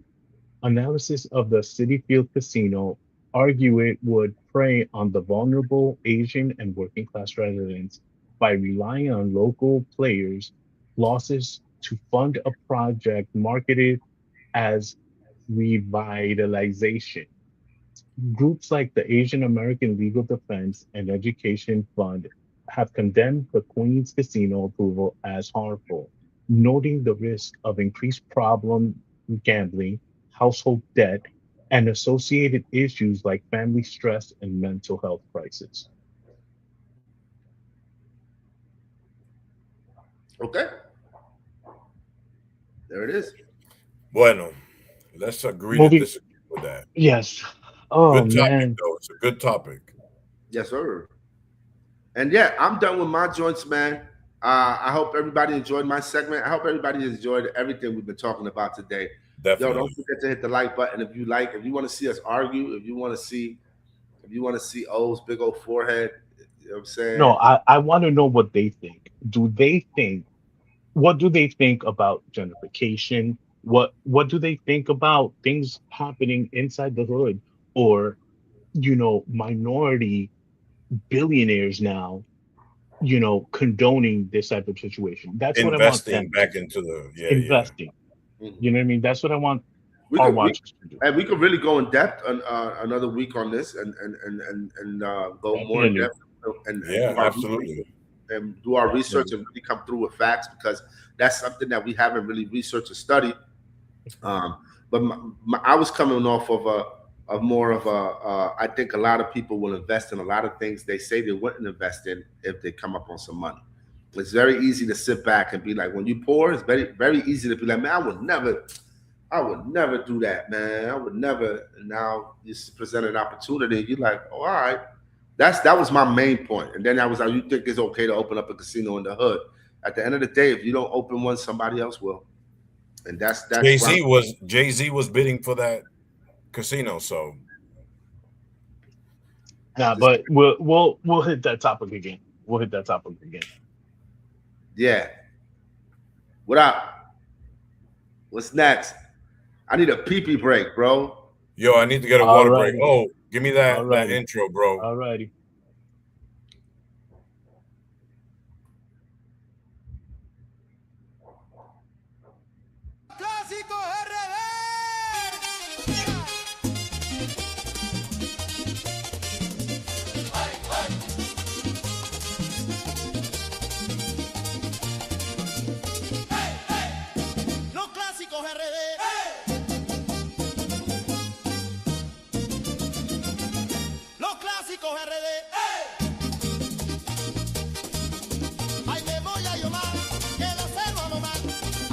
voy a llorar, que lo sé monumental, que no llora pero mero, oye puye la mujer, que no llora pero mero, oye puye la mujer, oye, la mujer, oye, la mujer, oye, la mujer, oye, la mujer.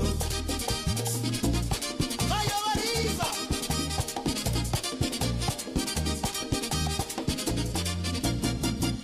Que no quieren ceros, que yo te puedo cuidar. Que no quieren ceros, que yo te puedo cuidar. Los tres y que le ruedo, que yo no llevo a mujer. Ay, ay, ay, ya muero, yeah, la mujer, yeah, la mujer, yeah, la mujer. Ay, yo mínimo. Ah. Ay, yo marido, o se le trae bonito, drogado. Vaya la la la la la, vaya la la la la, vaya la la la la, vaya la la la la, vaya la la la la, vaya la la la la.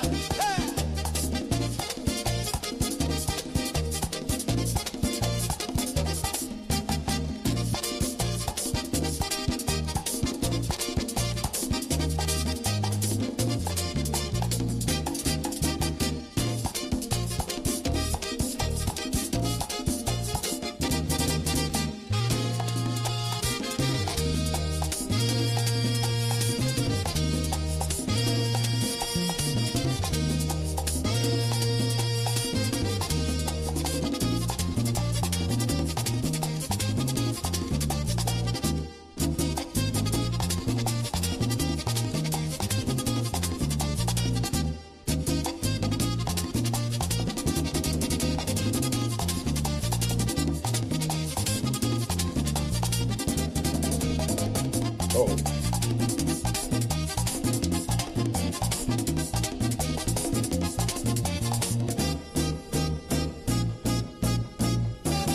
Los clásicos RD.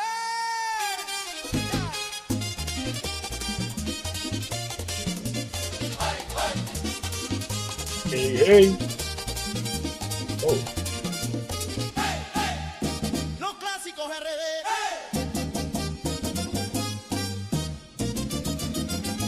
Los clásicos RD.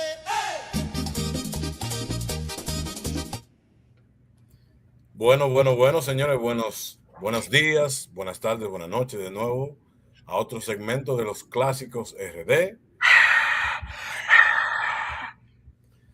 Bienvenidos, oye, me fascina el aplauso.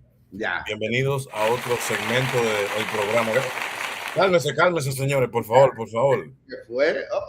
Esta gente se está muriendo loco con uno. Primero que nada, o primero que todo, no se olviden a darle like a nuestra página, suscríbanse a nuestro canal, comparten nuestro contenido y dejen comentarios, que agradecemos bastante su apoyo a este proyecto. Yo soy Jonathan el Clásico, Hey. con mis hermanos, Hey. Echo el Black y O el Técnico. Ese es el nombre que le Buenas digo. noches. O el técnico, el hombre que maneja todo aquí, que por eso que fluye, hace esa palabra, tan perfecto. Él es el hombre que controla o que está bajo los controles. ¿Cómo están ustedes hoy? Dígame, caballero, ¿qué se cuenta? Estamos bien, ya tú sabes, aquí en el campo, porque yo vivo en un campo, tú sabes, yo no jodo mucho con la ciudad, me la paso aquí en mi campito, tú sabes, separado de toda la vaina, toda la acción. Ya yo estoy muy viejo para esa vaina. Yo me la paso aquí, tú sabes, en Chile, una peliculita, un Netflix, una vaina, una musiquita, pero estamos bien, gracias a Dios, todo el mundo de la familia. Y la familia tuya, dime, pero ven acá, tú no, ni lo vas a decir, porque no, tú lo quieres, no sé si tú quieres que la gente sepa. Que no. Te iba a preguntar sobre la nueva adición a la familia. El nieto. El nieto, te iba a preguntar por el nieto. Yo no sabía. Sí, hombre, el nieto incluso, no edición, pero el nieto cumple un año mañana. Así que lo sepa. Una bendición de ser abuelo es una maravilla. Uno dice, no, que sí o qué, que sí o cuándo, pero de verdad que ser abuelo es una bendición de Dios y un año de ser abuelo es de verdad una cosa. Mañana cumple un año, para que lo sepan. Saludos a él. Que Dios me bendiga a mi nieto. Dime de ti, mi hermano, háblame. Pero los aplausos están a millón hoy. Nada, yo trabajando mucho y esperando el miércoles para los clásicos RD. Vamos a darle con toda. Eso es lo que hay. Bueno, el segmento de nosotros, vamos a empezar con lo que ¿qué está sucediendo en la República Dominicana? La noticia de la hora. Le envié a ustedes unos datos sobre un tal Josan Capel. Ustedes escucharon el comunicador que se puso a repartir golpes. Lo que sucede, lo que le voy a dar según lo que yo leí.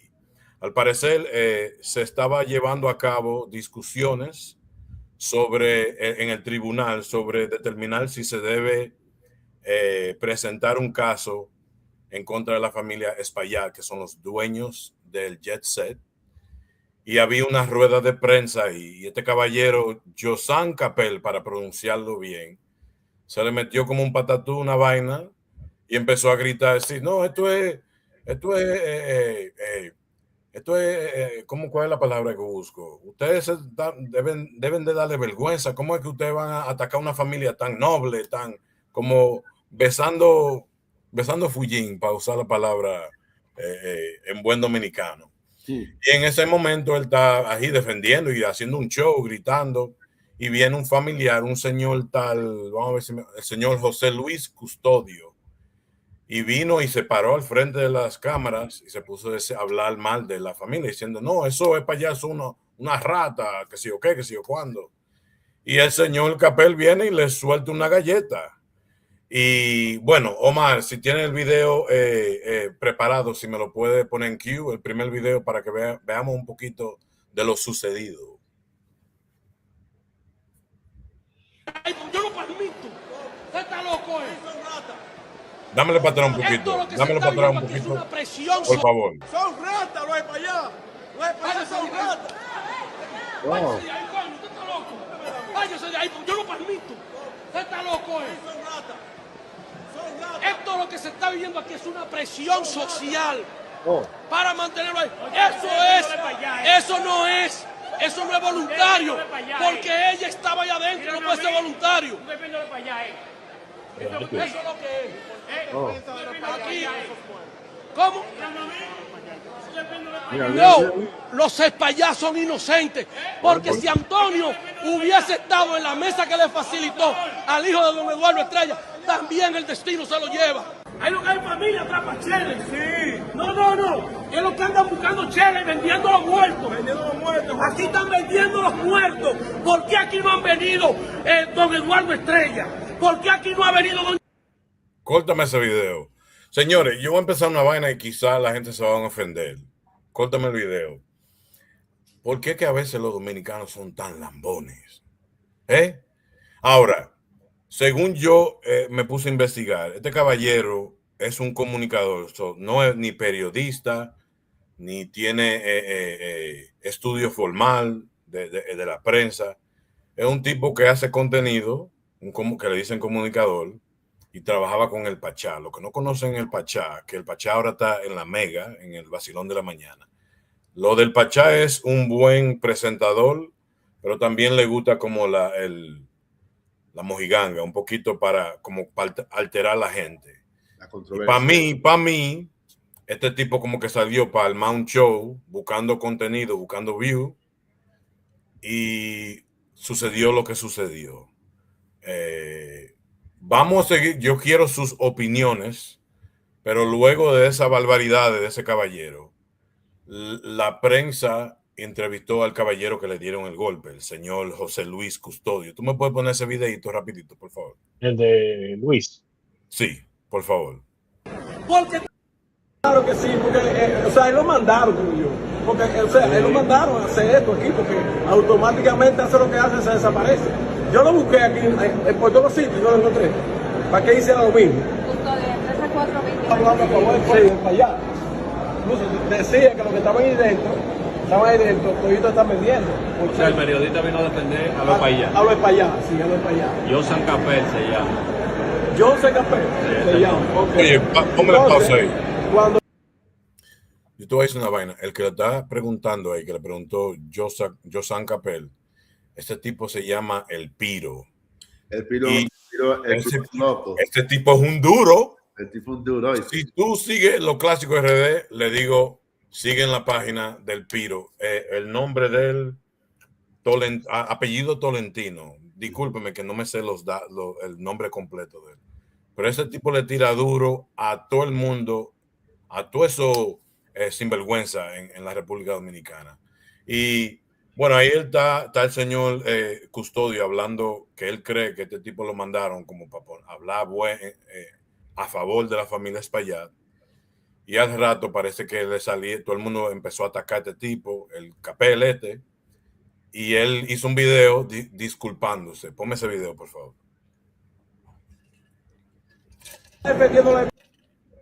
A raíz de la situación vivida hoy en el Tribunal Palacio de Justicia de Ciudad Nueva, donde se iba a conocer si va a juicio de fondo el caso del Yese, los nervios, pudiera yo decir, Oye. La emoción. ¿Qué emociones? Me traicionó. Yo soy un ser humano, yo soy de carne, yo soy de hueso. Es un lambón. Y yo quiero a ese señor al cual le levanté la mano a través de los medios de comunicación de José Peguero, pedirle a él y a toda su familia mis más sinceras excusas. Que me perdone. Ahora, yo como ser humano también tengo derecho a fijar mi posición y en mi calidad de abogado por igual. Usted es un lambón. Se justificó ahí. Okay. Oye, después que se disculpó, ahora se está justificando su posición. Yo entiendo No. que eso es involuntario y hay miles de razones, pero ese no es el tema. El tema es que la familia de este señor me perdone, que me excuse. La emoción y los nervios me traicionaron. Yo soy de carne y hueso. Pues sí. Excúseme y buscaré la forma hasta de llegar donde esté usted. Buscando view lo que estaba haciendo ese Está bien. azaroso. ¿Tú sabes lo que me recuerda lo que él dijo? Que me perdone, Dios, que me perdone. Como si yo fuera el santo cachón. Hay otro video que vamos a hablar de eso ahora, pero quiero escuchar sus opiniones sobre el video que compartimos ahora. Uno, el tipo es un maleducado, porque no importa lo que esté pasando, las emociones, si tú eres profesional, tú te aguantas. Eso de estarle dando pecos a la gente solamente porque, oye, si tú eres profesional y estás en la farándula, eres un comunicador, sí, debes de ser hasta más profesional. Es como el presidente de la República Dominicana, alguien gritó y que le dé un zapatazo. No. Echo. Ya la cara lo dice todo. Loco, el periodista estaba equivocado. La agresión contra esa víctima de Jesse fue injustificada. El papá de la víctima. Oiga, debe reconocer que él está ahí bregando con una víctima de esa horrible tragedia. Digo víctima porque todo aquel que perdió a alguien en esa tragedia es víctima. ¿Tú me entiendes? Tienes razón. Y por eso lo digo. Y la falta de empatía en ese momento de ese comunicador, ¿qué te digo? También puede ser evidencia de un conflicto de interés, como él dijo. A lo mejor lo mandaron, le dieron un par de pesos para que le diera a ese tipo esa galleta. Es un hombre que no se lo merecía. O que se ponga diciendo, no, que vamos a hablar en favor de la familia Espaillat. David, porque tú puedes decir tu opinión. ¿Tú me entiendes? Como tú dijiste, que así somos los dominicanos. Y quién sabe si ese tipo se tiró un par de tragos también antes de coger para allá. No, estaba mal eso. ¿Tú te imaginas que esa es la vaina?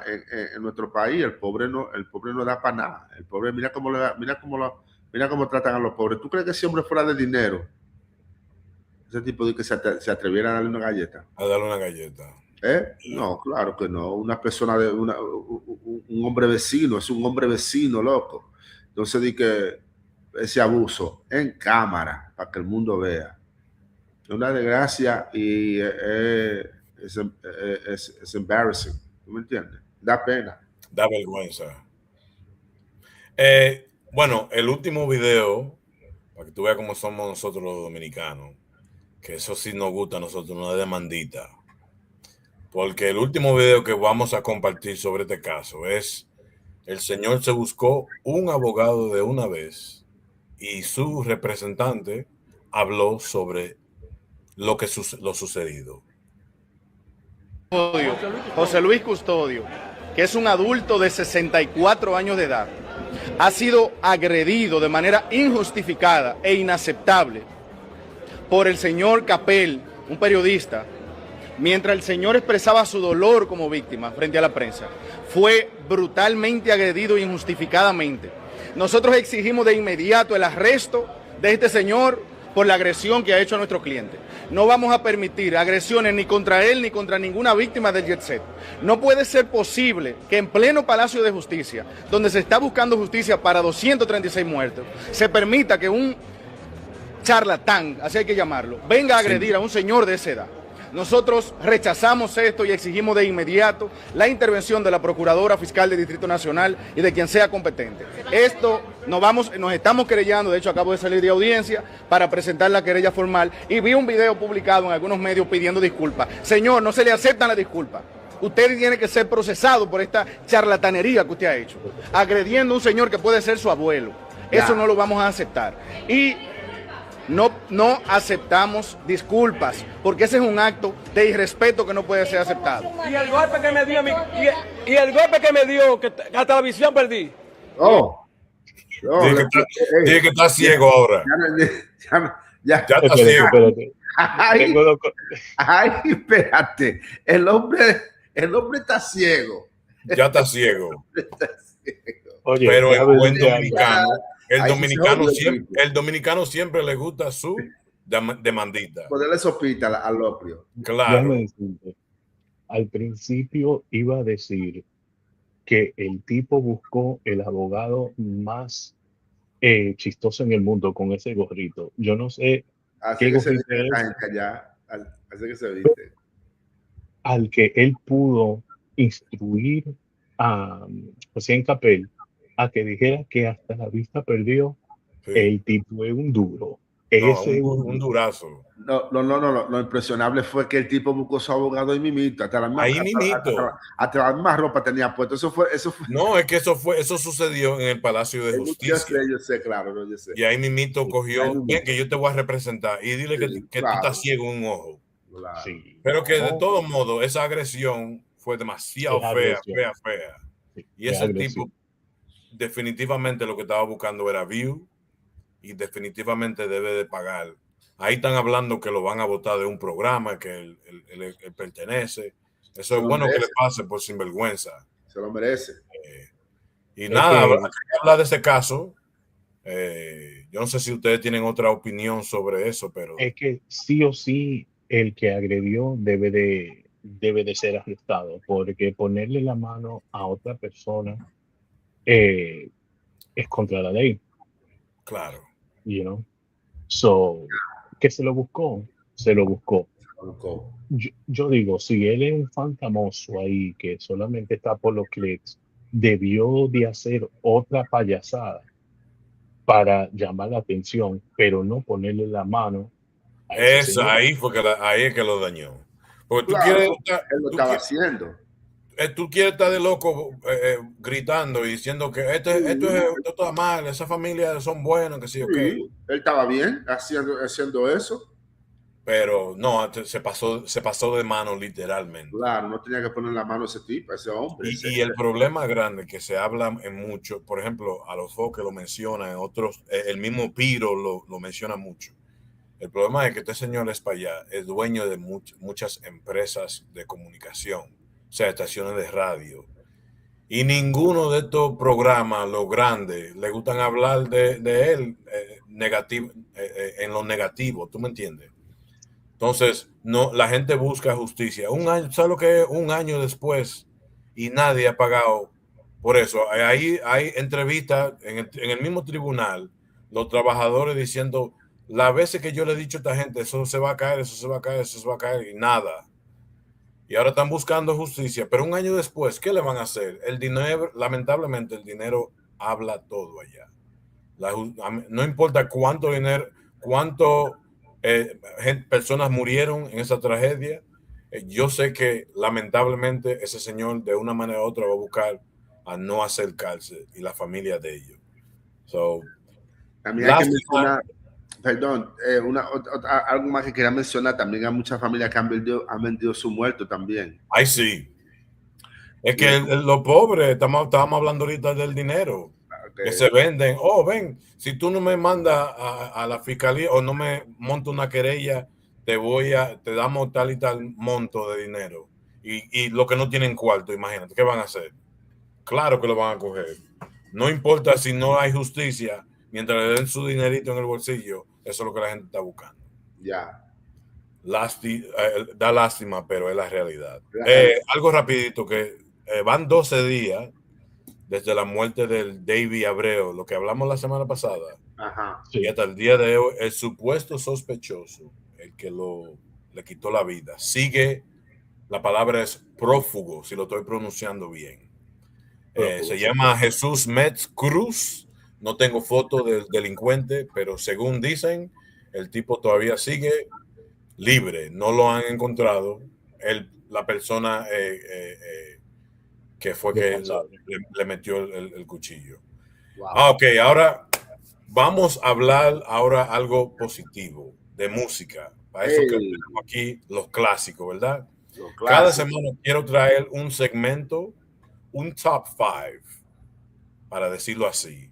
Y esta semana me quiero concentrar en las 5 mejores intérpretes femeninas de la República Dominicana de los años 80 y 90. Ahora, en la página mía, que es Los Clásicos RD en Instagram y Facebook, hace como 9 meses, 10 meses, hice una encuesta y de esto hice mi lista de los top 5, así que no me maten, pero me llevé de lo que los seguidores eligieron y le tiré una extra, la número 5. Así que vamos a empezar con la número 5. Para mí, las 5 mejores intérpretes femeninas de Estados Unidos, de la República Dominicana. Y son, número 5.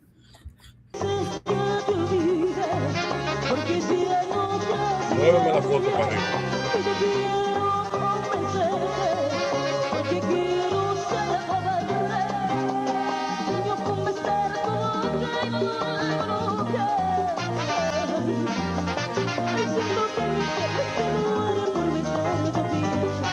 Tú eres mi hombre y yo tu mujer. Donde quiera que estés, amor, contigo estaré. Ay, porque el sol puede mentir, porque el mar puede engañar. Un favorcito técnico, si es posible mover las fotos de nosotros ahí para que vean. Irisneida Santos. Irisneida formó parte de la New York Band en los 80 y al inicio de los 90. Luego hubo un conflicto con lo que tiene que ver con contratos y ella y el trombonista que se llama Franklin Rivers. Bueno, se cambió el nombre, se lo americanizó porque se llama Franklin Ríos. Ellos formaron un grupo, una orquesta que se llama Iris y Franklin, o Franklin Iris. Yo ni recuerdo de qué versión era, pero pónmelo un chingo otra vez. Irisneida Santos, la número 5.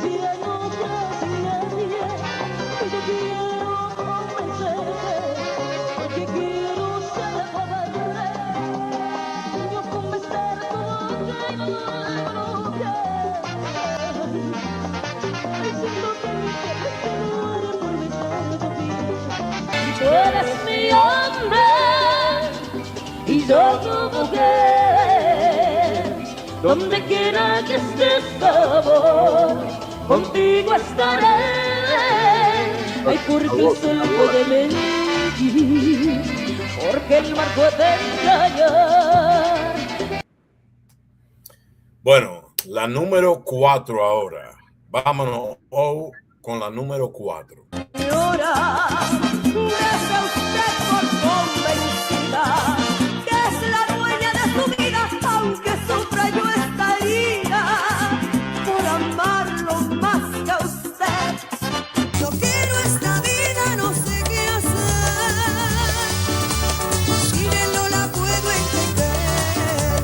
Hoy sé que lo amo, pero se fue, lo dejé partir y hoy no sé vivir sin él.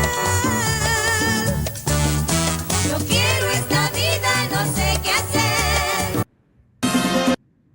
Ponme ahí, Verónica Medina. Verónica Medina fue porque falleció hace unos años, si no me equivoco, de cáncer. Pero para mí ella fue una de las mejores intérpretes de la República Dominicana. Ella cantó con las chicas del CAN cuando estaba Belkis Concepción. Después hubo una división donde Belkis se enferma y se dice que Wilfrido Vargas, que era socio de esa orquesta, le roba el nombre y la orquesta, y al ella regresar, Belkis forma su orquesta aparte que se llamaba como Belkis y sus chicas, algo así, y Verónica siguió con ella. Tremenda cantante, pero como le dije, murió hace unos, no recuerdo qué año murió, pero murió de cáncer, si no me equivoco. Verónica Medina, una tremenda intérprete, y la número 4. Vámonos para la número 3. Verónica. Pero ya terminamos, si ya no te quiero, amor comprado, el que tú has buscado no hallarás conmigo. Prefiero un mendigo a volver contigo. A ti te estoy vigilando desde hace un tiempo para acá. Y vengo yo sospechando de que usted me está engañando. Miriam Cruz. ¿Qué más te puedo decir yo de Miriam Cruz? Que tú ya sabes. Tremenda intérprete. Ya. Durante su tiempo de las chicas del CAN, después de la división. Después de las chicas del CAN, se formó otra orquesta que se llamaba, bueno, que eran otras chicas en esa orquesta, pero también ella se fue y formó Miriam y sus chicas en los 90s. Y hasta el sol de hoy, ella sigue con su orquesta tocando a millón. Ella toca mucho en Colombia, en otros países, porque ella fue la artista principal de esa orquesta, la chica del CAN. Los temas de ella fueron las que pegaron más. Yo puse 2 ahí para no extender el segmento, pero todo el mundo sabe quién es Miriam Cruz durante su tiempo en las chicas del CAN y luego después formando su propia orquesta. Así que la número 3, Miriam Cruz. Vámonos con la número 2. La guacherna en carnaval. La guacherna en carnaval. La guacherna en carnaval. Que se alborote la gente, que lo quiero ver bailar. Que me busquen aguardiente, que yo me voy a parrandear. Aunque me cueste la vida, sigo buscando tu amor. Te sigo amando, voy preguntando dónde poderte encontrar. Ajá. Really, boy. Vayas donde vayas, Really, al fin del boy. mundo me iré para entregarte toda mi vida, porque nací para sí. Ustedes, bueno, ¿qué más te puedo decir yo de Mili Quesada? Mili inició con sus hermanos en la orquesta Los Vecinos, luego se juntan con su hermana Jocelyn, que hoy se llama, antes era Jocelyn Quesada, ahora es Jocelyn Arias. Ella dejó la música para enfocarse más en la religión, pero ella dominaban los 80s, lo que era Millie y su hermana, y luego al su hermana dejar la orquesta, ella siguió en los 90, pegó muchísimo. hasta el sol de hoy, si no me equivoco, ellos refieren a Mili Quesada como la reina del merengue. Hay muchos que dicen sí, muchos que dicen no. Lamentablemente, algo que quiero hacer un paréntesis aquí. Yo me he fijado mucho que el merengue con las damas no pega en el día de hoy como pegaba en los 80s, porque era todo un show, un glamour, algo De la como un espectáculo, ¿tú me entiendes? Pero ella sigue siendo la reina, para mí una de las mejores. La Navidad, durante el tiempo de la Navidad, lo que volvió Juanita, es un himno nacional, tú sabes, tú lo sabes.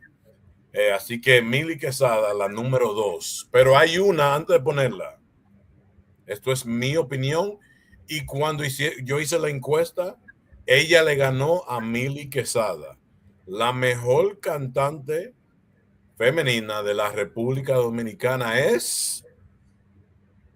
Todo lo que tengo, el mar que me baña, la luz que me guía, eres amorado que habito y si tú te vas, ya no me queda nada si tú te vas. Nuestro amor, taciturno, ilusionado, va cayendo como lluvia, hojarasca de papel.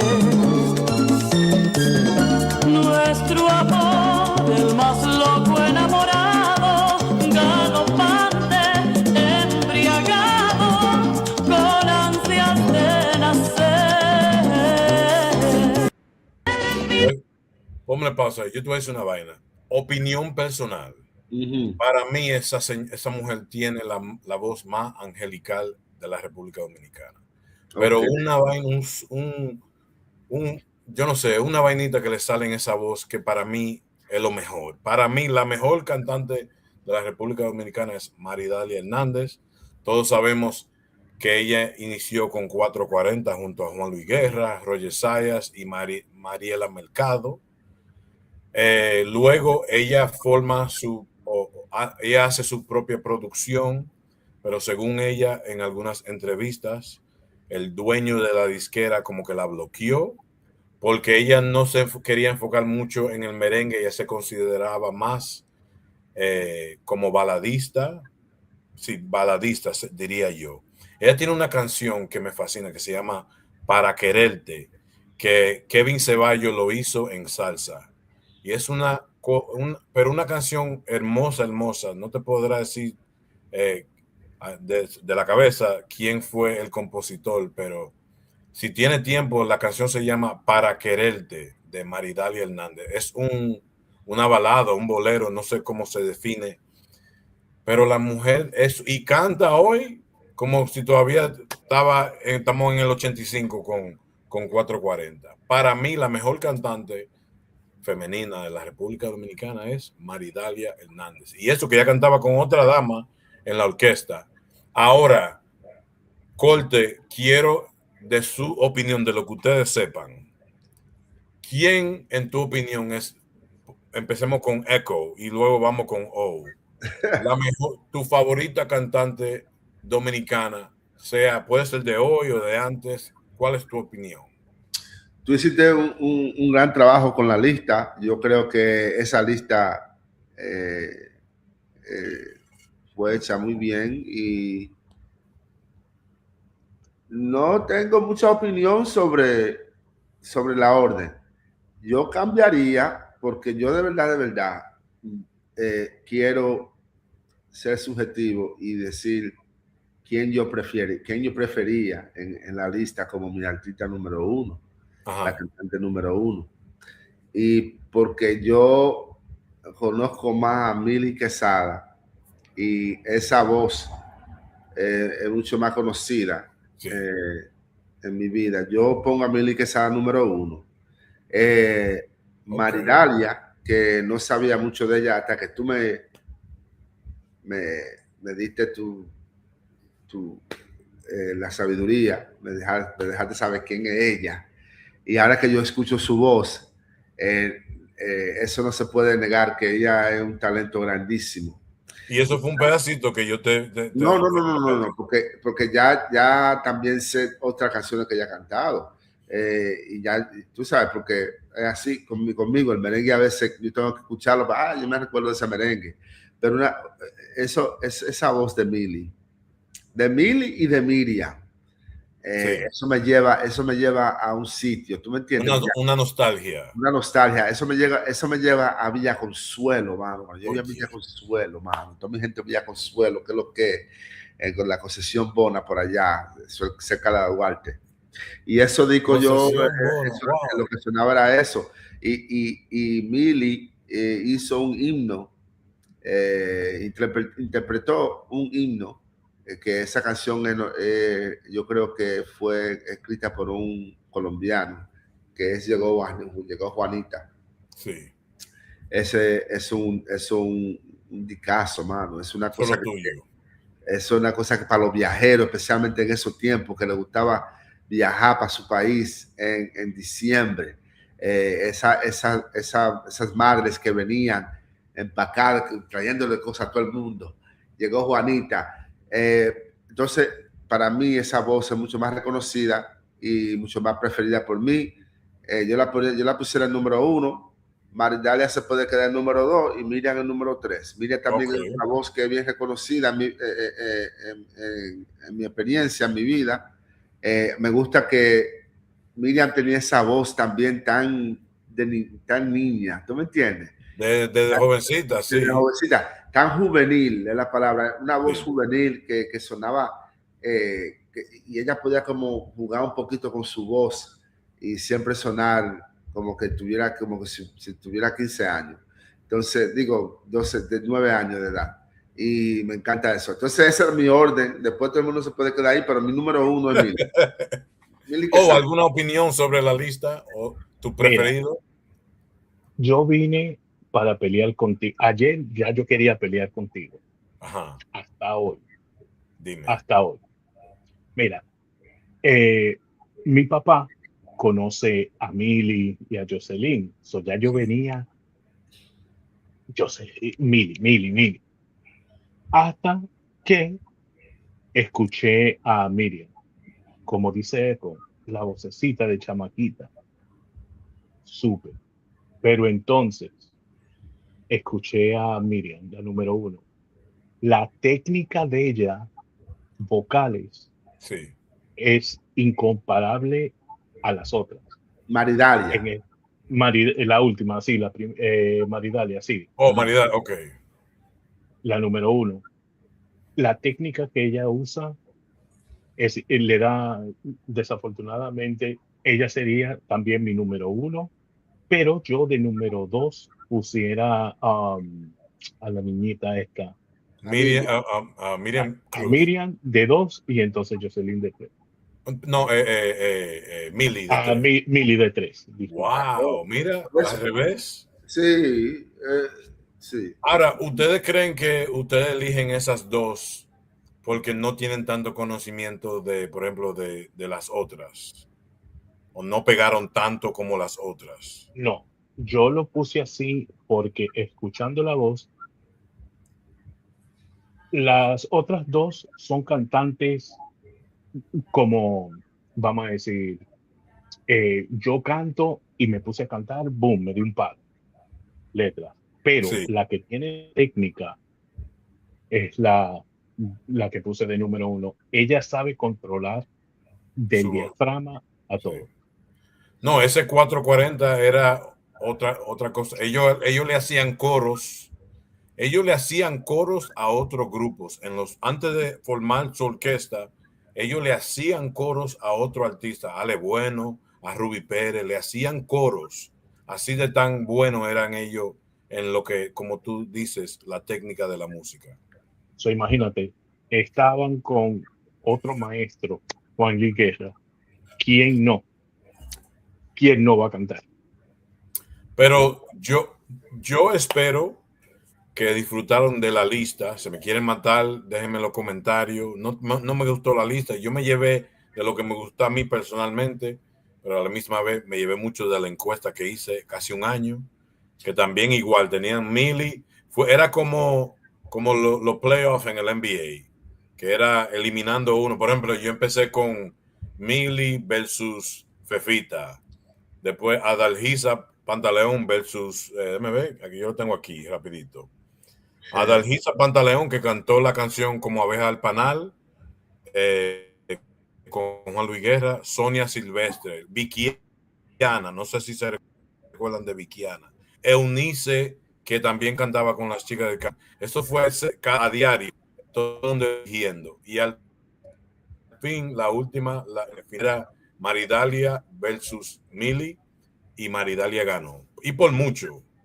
Así que espero que disfrutaron el top 5. Voy a intentar una semana de hacer una lista diferente para disfrutarla, para obviamente sobre la nostalgia de la música dominicana, el merengue. Hablamos de temas de lo que está sucediendo ahora. Y no se olviden, señores, apoyen esta página, denle like, suscríbanse, déjennos comentarios, hablen, rieguen la voz, que este programa, no solamente los clásicos, pero de mis dos compañeros, vamos para arriba que vamos. Tenemos mucho buen contenido. ¿Tú me ibas a decir algo? Sí, yo te quería preguntar. Eco, ¿tú ibas a decir algo? Sí, yo quería preguntarte sobre qué está pasando en donde tú vives. Yo creo que tú vives en Florida, si no estoy, me imagino que muchas orquestas pasan por ahí. Algo reciente. Sí. Sí, ya quería preguntarte sobre eso. Verdad, mira, señores, los clásicos, vamos a hacer por ahí vienen el 31 de mayo, vienen a House of Blues aquí en Orlando. Bueno, yo no vivo en Orlando, pero en la Florida, en Orlando, viene los hermanos Rosario, y vamos a asistir allá para grabar contenido, para que disfruten. Va a ser un show tremendo. Tú sabes que los hermanos Rosario son lo máximo cuando tiene que ver con la música en vivo. Eso es lo chulo de eso. Así que vamos a grabar un live, vamos a hacer live allá, vamos a grabar contenido para subirlo, a ver si sacamos fotos con los artistas, con los integrantes, y darle shine también a los músicos, que son los músicos de los hermanos Rosario. Así que el 31, los que viven en la Florida, el 31, House of Blues, los clásicos RD, vamos a estar allá, si Dios lo permite. Así que no se pierdan. Después ponemos el flyer para que la gente vaya. Y si ponemos eso, si pueden. Conozcan, sí. Para que vean esa sonrisa brillante, loco, de persona. Estamos trabajando también con mi amigo, un plug ahí, mi amigo el Franchi, que trabaja en una estación aquí local de Orlando. Él va hasta allá también, así que, bueno, nos veremos allá los que pueden asistir, pero vamos hasta allá el 31 de mayo en House of Blues en Orlando. Los hermanos Rosario, Bomba Rosario. Bomba. Señores, llegamos a lo último. Se ha terminado el show. Le agradeceremos mucho, como siempre, que sigan en sintonía del programa. Le quiero dar las gracias a Echo el Black y su programa Check Other. También mi hermano el técnico. Le decimos el técnico porque si ustedes supieran lo que sucede detrás de las cámaras, eso es él dándonos a millón. Señores, manden su contenido, sus videos, y con el day to day, como decimos nosotros, el trabajo y la familia, a veces se nos hace difícil enviar los videos a tiempo, y de una manera u otra logramos hacer buen contenido gracias a este caballero aquí. Así que formalmente le tengo que dar las gracias, Omar. Yo sé que te vuelvo loco a ti, yo personalmente, porque siempre te estamos enviando videos súper tarde. Tú eres siempre que nos mantiene en la línea. Los invito a que sigan su página, ahí lo dicen, su página, su canal, WTF TV, y mi hermano Check Other, el Echo is Black, que también tienen buen contenido. Señores, ¿algunos comentarios antes que cerremos el segmento? No, también yo sigo lo que tú dices sobre sabes que ese tipo, nosotros lo descubrimos en un taller, estaba trabajando como mecánico en un taller. Sí. Le dijimos, loco, mira, tú puedes hacer más. Lo encontramos en la calle ahí. Ese tipo estaba arreglando carros o robando carros, no sé, pero le dijimos, loco, pero ven, vamos a hacer esta vaina. No, pero en serio, un saludo al hermano, y gracias por todo. Siempre agradecido. Señores, un gran segmento. Sigan nuestra página, ya ustedes saben. Nos fuimos. No Hasta la próxima, la semana que viene. Mía, todo lo que tengo, el mar que me baña, la luz que me guía, eres la morada que habito y si tú te vas, ya no me queda nada si tú te vas. Nuestro amor, taciturno, ilusionado, va cayendo como lluvia, barasca de papel.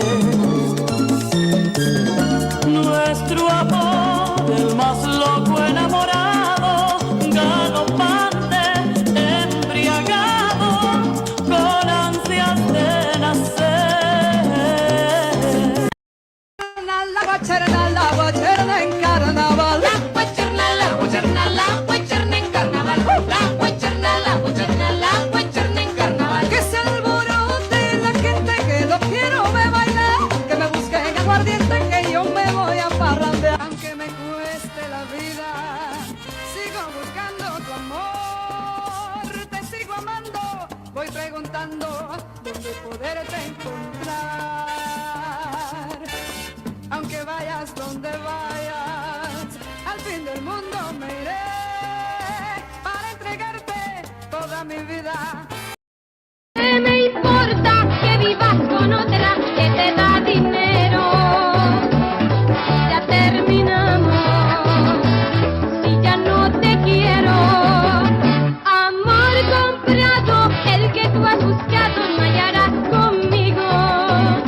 Prefiero un mendigo a volver contigo. A ti te estoy vigilando desde hace un tiempo para acá.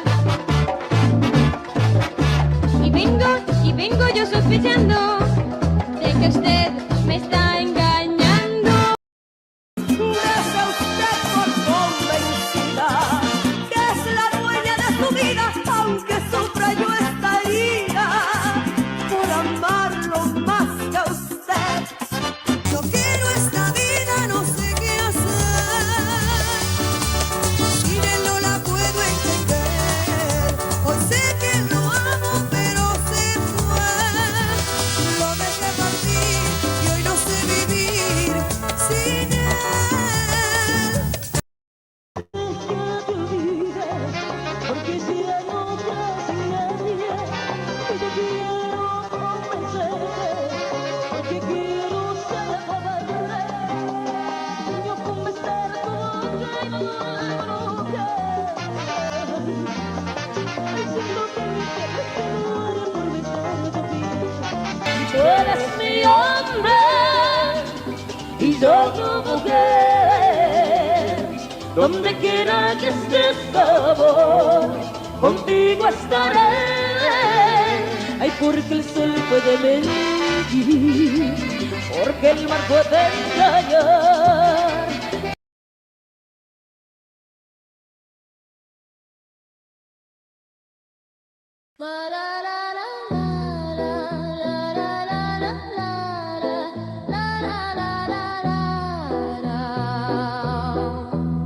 What the fuck, TV?